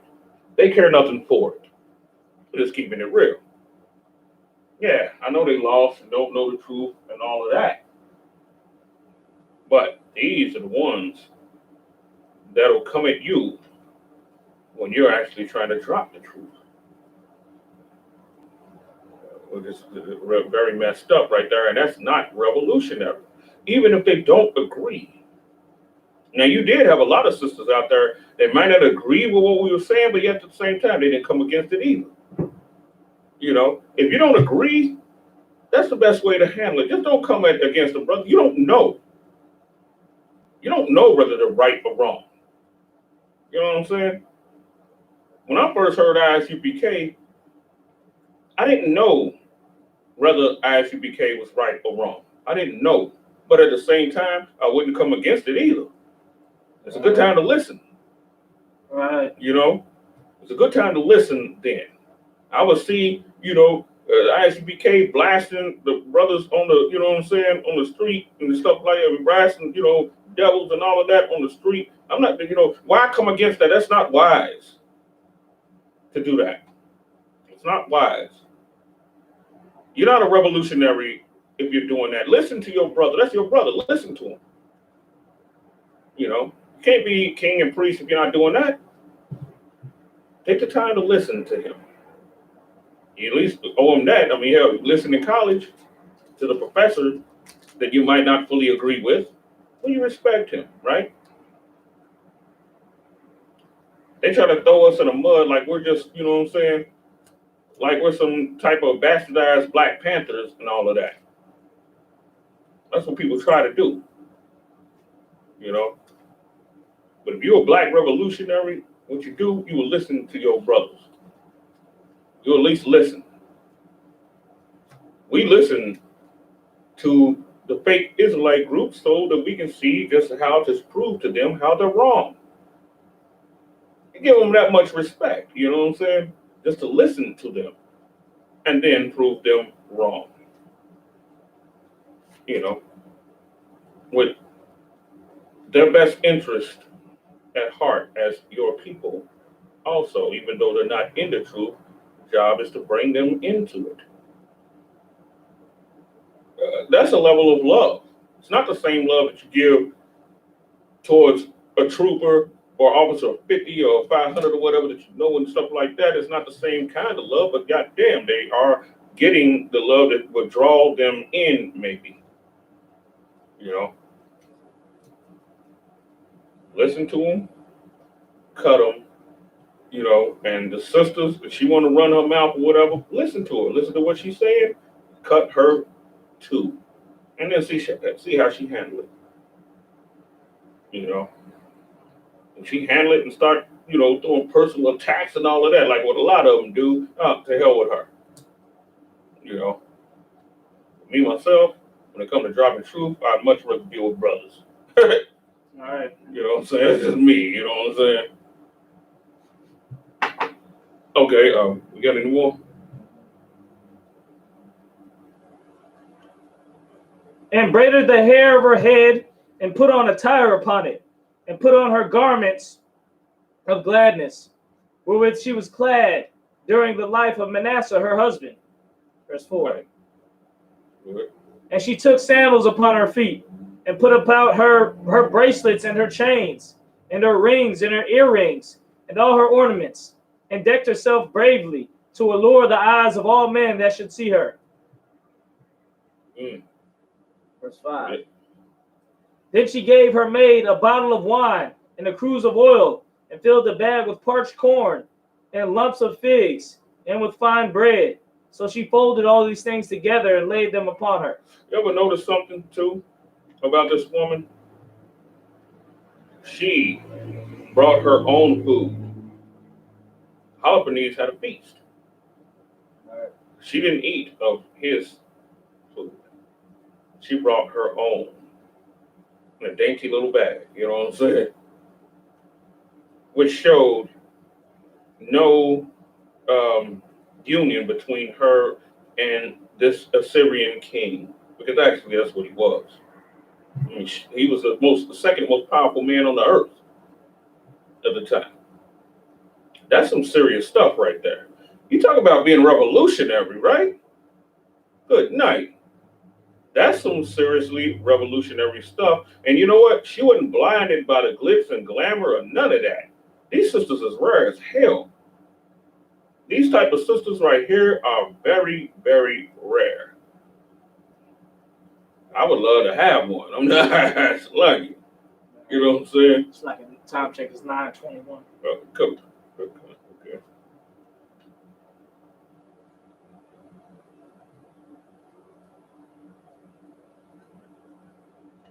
All right. Let's skip to the part where she's inside the tent. Okay.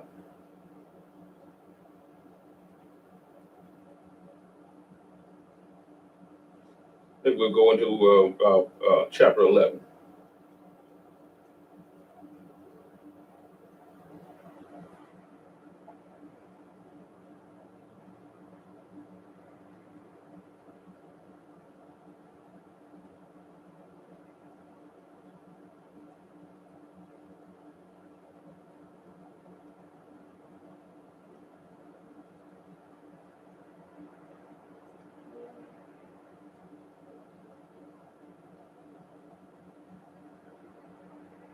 Got it. All right, got it. Then Judith 12:7. Then Holofernes commanded his guard that they should not stay her. Thus she abode in the camp 3 days, and went out in the night into the valley of Bethulia, and washed herself in a fountain of water by the camp. Verse 8. And when she came out, she besought the Lord God of Israel to direct her way to the raising up of the children of her people. Look at this. This is where her mind was at all the time. Her mind was fixated on her people. What about hers? Oh, hers. All right. Their minds is fixated on another people. All right. And they don't give a damn if every one of theirs dies, just keeping it real. As long as they get accepted. That's all they care about. And that's one thing that we gotta deal with too. Our peoples be caring just about, we get into selfishness like real quick, Look at all the pressure that was up on her. She was with a tyrant, of course, who was known for killing many. And she still was not selfish. Still. This is real revolutionary stuff right here. This is the real revolution. This man was over a whole country. He was actually the king of Assyria. Right up under Nebuchadnezzar. who was the king. Nebuchadnezzar was king of all the earth at this time. You know, he could destroy any army. You know what I'm saying? He was known for bashing babies against the ground. You know what I'm saying? All of that. He put the whole world in fear. He was the Alexander the Greek of his time. And Holofernes was his right-hand man, who was like unto him himself. Go ahead, Bill. Yeah.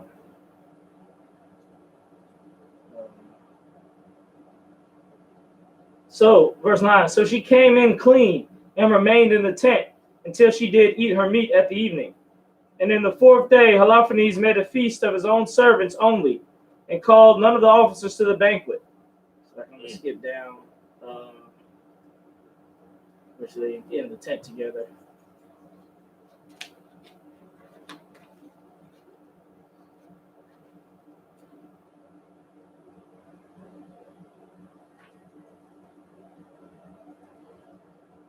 Okay, verse 16. Now, when Judah came in, verse 16, and came in and sat down, Holofernes, his heart was ravished with her, and his mind was moved. Now, think about this for a second. Now, this is real powerful, a pretty powerful point that I'm going to make here. What did it say again? Holofernes, his heart was ravished with her. His heart was ravished means he had this insatiable lust for her, right? Now, we got to kind of think of why did he have such a, yeah, she was a beautiful woman, no doubt. But why was he so ravished, though? He was so ravished because when somebody of another race is having sex with a black person, Hispanic or Native Indian, and they another race, you know what? They're not really having sex with you. They're having sex with your race. They're screwing your race because they hate you. Right. And that hatred actually turns them on. So he was right. Now think about it. Now imagine if she actually had sex with him. He would see her as another nigga bitch. You know what I'm saying? Right. That's how he would see her, regardless of how pretty she was or whatever the damn case is. You know, and he was ravished with her. Go ahead. I could. Her having sex with him would just remind him of how much he hates her race and how disgusting her people are. Right. Her and her people are. Yeah, exactly. Because he's sitting there thinking, look what I can do to the best of their women. I can nut all over her face. I can, you know what I'm saying? Right. You know, that's not a way for a race to get respect. You ain't gonna screw racism away. You're only gonna make them hate you more. You know, that the damn thing, the damn ghetto gaggers is breeded out of that. Out of that whole concept. And what they say about Hollywood and all of that. When the sisters come into Hollywood and stuff like that, they do that. I heard they do the same things to them. And the brothers too. Right. They do the same stuff to all of them. Remember Cat Williams broke that stuff out? Right. They put him in, they be in them rooms. Remember he was like, I ain't been famous that long. Remember that? Right. He said, mess around and run in the damn the wrong damn room. He looked at the damn room. He said, ain't that Professor Opie? Right. He had already getting banged by some damn body. That's what they do. That's what these heathens is on. Sexually degrading somebody is the Commander GEN.YAHANNA brought this up about years ago when he was talking about Michael Jackson. Right. You know, when he was doing the street speaking, and he mentioned the what was it? The something in the erotis. I looked that stuff up. What he was talking about, and it was more than right. Right. You know, it's the damn, was there something in the erotis? Erotis and erotitis or something. Oh man, golly, I gotta look it up again. The erotis, The Herodes is the one that's being screwed. But the other one, you know, is another name, the one that's actually doing the screwing. And the Herodes, it's called the Herodes because it's wasted away. Just like erosion, you know. It means whatever it is that's being eroded is wasting away. And that's the one that's being screwed.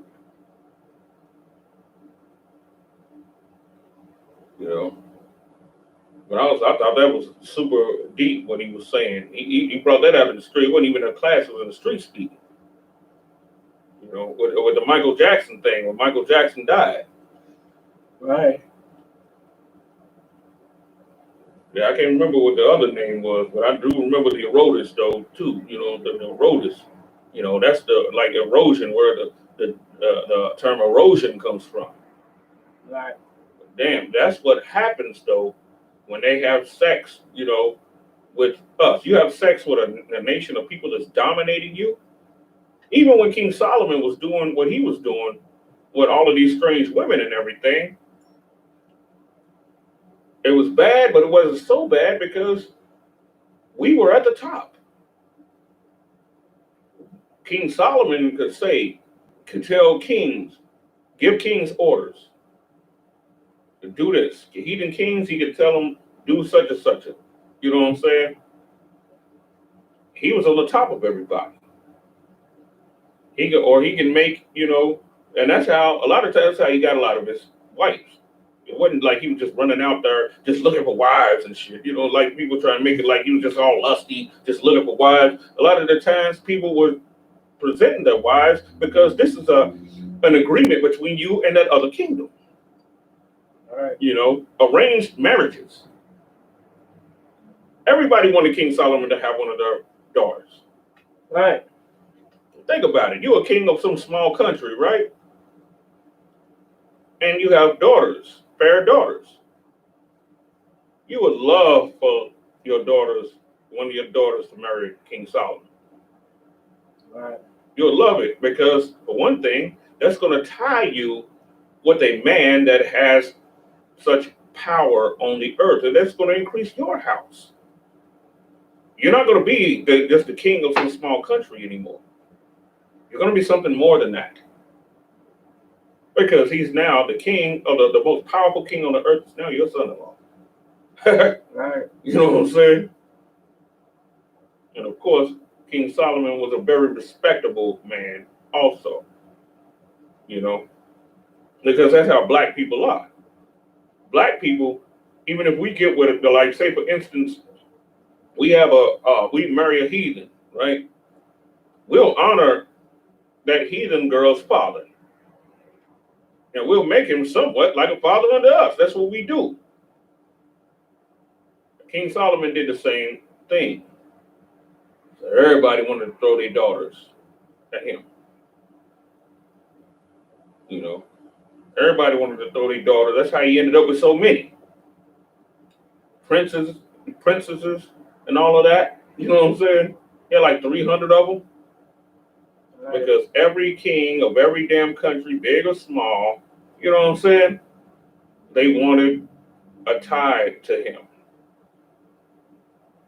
Really, actually, ultimately seeking how they can overthrow him, though, too. You know what I'm saying? They were also on that. But anyway, though, as I was saying, women cannot lead the revolution. Right. They can't. Women can't lead no revolution at all. Women are made to serve. That's one of the reasons why the father gives the daughter in marriage. That's why the marriage ceremony, when people get married, what does the father do? Is he give her away, right? Right. Because actually the father is he's a top participant in the marriage of his daughter and his son, too.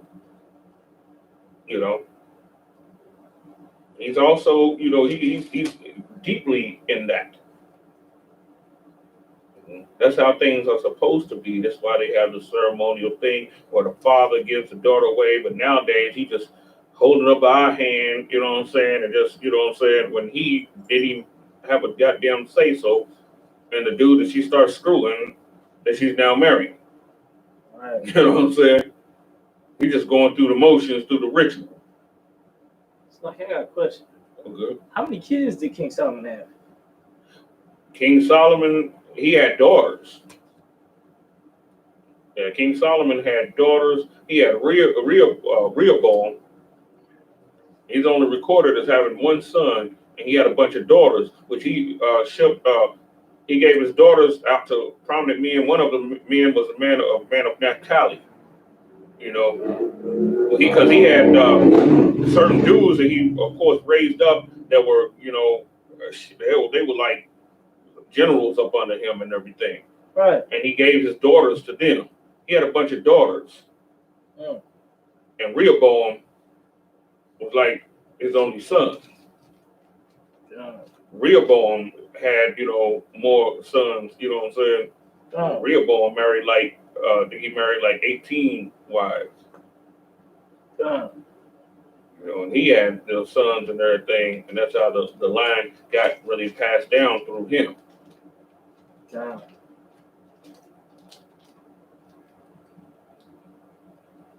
Another thing too, one thing, you know, Rehoboam, he was kind of, you know, he's pretty wicked and everything. But one thing I can say, he didn't take on the ways of them damn Japanese, though. I can't say that, because that's what his mama was. Mm. You know, Rehoboam's mama was Japanese. Mm. But he didn't have nothing to do with them. That's one thing I can respect about him.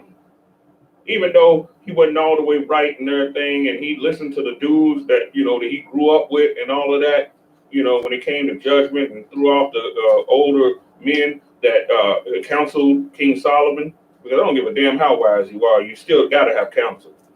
It doesn't matter how wise you are. You don't know everything, you know what I'm saying? You know, and the Most High gives an example of that, because he even took counsel during the time when you go into Kings and everything, when he counseled for how Ahab will fall. He took up a counsel to set an example. Now, he do know everything, but he did that to set an example. Yeah, but King Solomon had Rehoboam, and through Rehoboam came, you know what I'm saying, eventually came Christ. So certainly wasn't all bad with that. Right.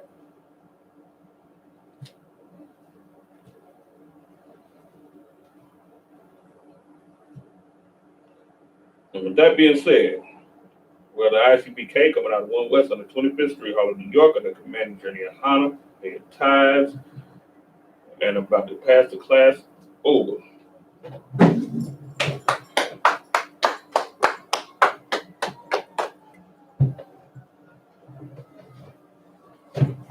Yeah, King Solomon, he dispersed his daughters out. That was some wise shit, you know. You know, but to also to tie those same powerful dudes, you know what I'm saying, that was in his, you know, kingdom and everything up under him. All right. Well, that brother, he was super skillful when it came to things. I.S.U.P.K security announcements. We are the I.S.U.P.K, started out at 1 West 125th Street, Harlem, New York. Rule for new brother and sister: when a new brother or sister comes into the school, they are off limits for 6 months. They are to be saluted only. They are here to share themselves of the world. If they need transportation, the teacher will arrange it. After 6 months, if her brother or sister has an interest in a particular person, he or she must get permission from the head to speak to her brother or sister. There's another 6 months in which a brother and sister will court each other. After this 6-month period, brother and sister will get permission from the head to marry. Tithes, which is a commandment. Numbers 18 through 21, Malachi 3 through 8, means tenth in the Hebrew, ma'ashara.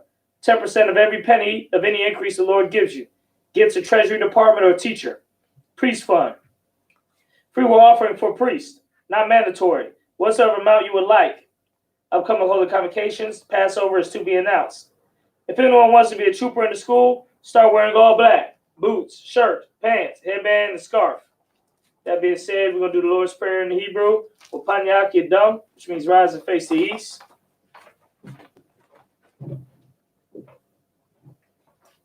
Do the Lord's Prayer in the Hebrew. Abanala, Abinah, Shabashamayim, Bashamai, Quadash, Dash, Ayah, Ayah, Shamka, Ka, Yahweh, Yahweh, Malakwaka, Lawaka, Taba'ah, Taba'ah, Atazaka, Zaka, Ayah, Ayah, Aisha, Aisha, Baharataza, Barakaza, Kawa, Kawa, Ayah, Ayah, Bashamayim, Bashamai, Lathandanawa, Thundernow, Lakam, Come, Kal, Call, Yawam, Yawam, Wasalaknawa, Salak now, Kabawafi Nawa, Tabawapi now, Kasalaknawa, Tabalak now, Kawawafi Nawa, Tabawapi now, Wala'ah, Walla Ah, Tabiyai Nawa, Yai now, Banasai 1, Manasai one, a ball, the ball, Awashai Nawa, Shine now, Mayan, Mayan, Rai, Rai, Kaya, Kaya, Laka, Laka, Amalakwa, Malakwa, Wa'ala, Wa'ala, Wathapara, Watapar, Lavalamium, Lawalayim, Aman. Amma, In the English. Our Father which art in heaven. Our Father which art in heaven. our Father which art in heaven, Hallowed be thy name. hallowed be thy name, Thy kingdom come. thy kingdom come, Thy will be done thy will be done, in earth in earth, as it is in heaven. as it is in heaven. Give us this day Give us this day our daily bread. our daily bread, Forgive us our debts forgive us of our debts, as we forgive our debtors. as we forgive our debtors, And lead us not into and temptation, lead us not into temptation, but deliver us from evil. but deliver us from evil. For thine is the kingdom Thine is the kingdom, and the power and the power, and the glory and the glory, forever. forever. So be it. So be it. The prayer for the Hakak, the power in the Hebrew. Yahweh, Yahweh, Ba'ashem Yahushai, Ba'ashem Yahushai, Babakashah, Shah, Nathanawa, Thunder now, Hakak, Akak, Hakak, Akak, Larpa'ah, Larpa'ah, Kamakala, Ramagalah, Wakamarwa, Kalmadwa, Hakak, Akak, Latahor, Atahar, Amatazaraya, Right, Hakak, Akak, Lahakwil, Lahaki, Amatio, Matthew, Hakak, Akak, Arakawa, Arkawa, Atama'ala, Tama'ala, the Garshan, Garsha, Ba'ashem Yahushai, Ba'ashem Yahushai, Waraman. Waraman, In the English, Yahweh, Yahweh, in the name of Yahushai, name Yahushai. please give us the power, Please give us the power, the power to heal power to heal. all manner of sickness All men are sick, and all manner of disease, all men are diseased. the power to cleanse the lepers, Power to cleanse the the leper, power to raise the dead, power to raise the the dead, power against unclean spirits, power against unclean to spirits, cast them out. cast them out. In the name of Yahushai, Name Yahushai, thank you. thank you. So be it. So be it. Prayer for the blessings in the Hebrew. Barakatah Yahweh, Barakatah Yahweh, Wa Yahushai, Wa Yahushai, Wa Meyaka Allah, Wa Meka Allah, Wa Lahayim, Wa Lahayim, Mataz Abiyah, Shout out to Yah, Alawat Yohana, Alawak Yahanna, Ha Alawapium, Alawakim, Ha Saranyam, Azarayim, Ha Kazayanyam, Akadazayayim, Ha Kayayayam, Akayayim, Wa Hakwapium, Wa Akwakim, Yahweh, Yahweh, Ha Hashem Yahushai, Wa Hashem Yahushai, Warama. Wa Ramah. In the English. Bless you, Yahweh, Bless you, Yahweh, and and Yahushai, Yahushai, and Michael, and Michael, and the angels, and the angels, commanding General Yohanna, Manager Yahanna, the generals, General, the captains, Captain, the officers, the officers, the troopers, troopers, and the sisters. and the sisters. Yahweh, Yahweh, in the name of Yahushai, name Yahushai, thank you. thank you. So be it. So be it. Anointing prayer in the Hebrew. Yabaraka Yahweh, Yabaraki Yahweh, Wa Yashamarka, Wa Shamarka, Ya'ar Yahweh, Yar Yahweh, Pan Yahweh, Yahweh, Ayaka, Aliyaka, Wa Yakanka, Wa Kanka, Yasha'ah, Yasha'ah, Yahweh, Yahweh, Panyua, Panyua, Ayaka, Aliyaka, Wa Yashamlaka, Wa Shamlaka, Shalom, Shalom, Yahweh, Yahweh, Hashem Yahushai, Wa Hashem Yahushai, Barak, Barak, Rapah, Rapah, Magun, Magun, Agun, Agun, Thurman family.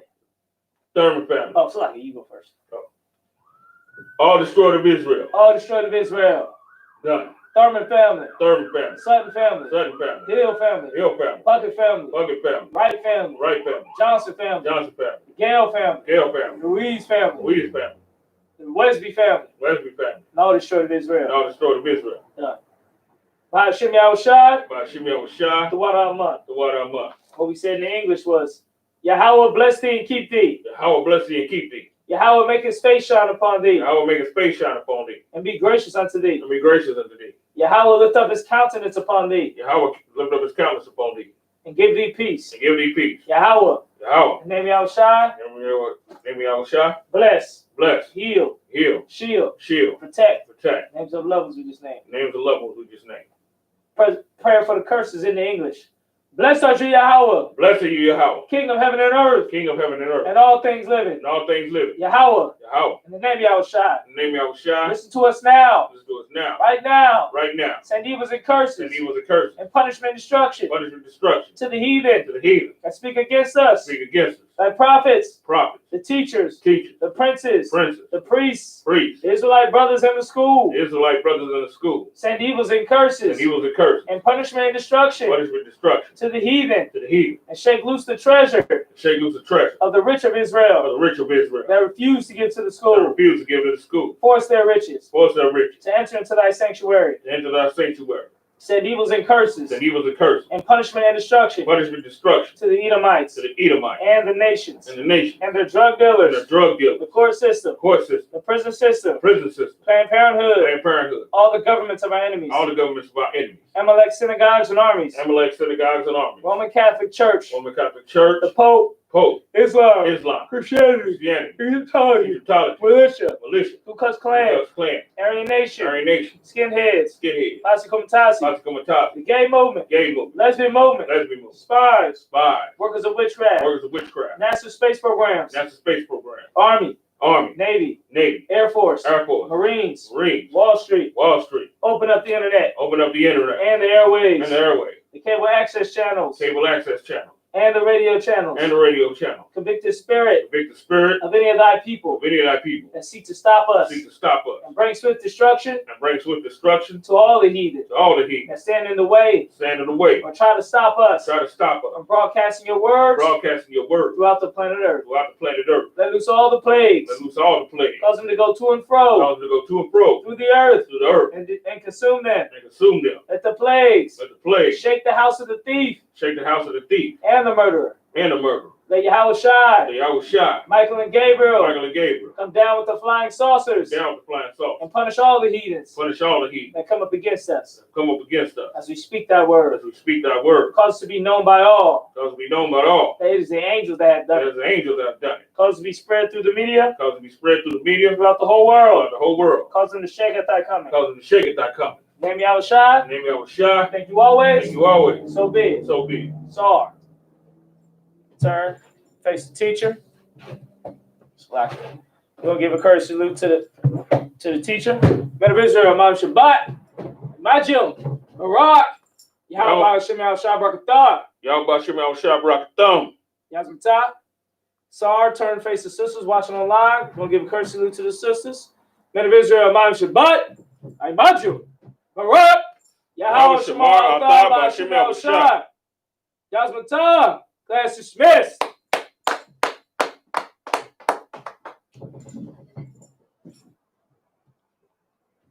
was a great class. I ain't even gonna lie. She was on point.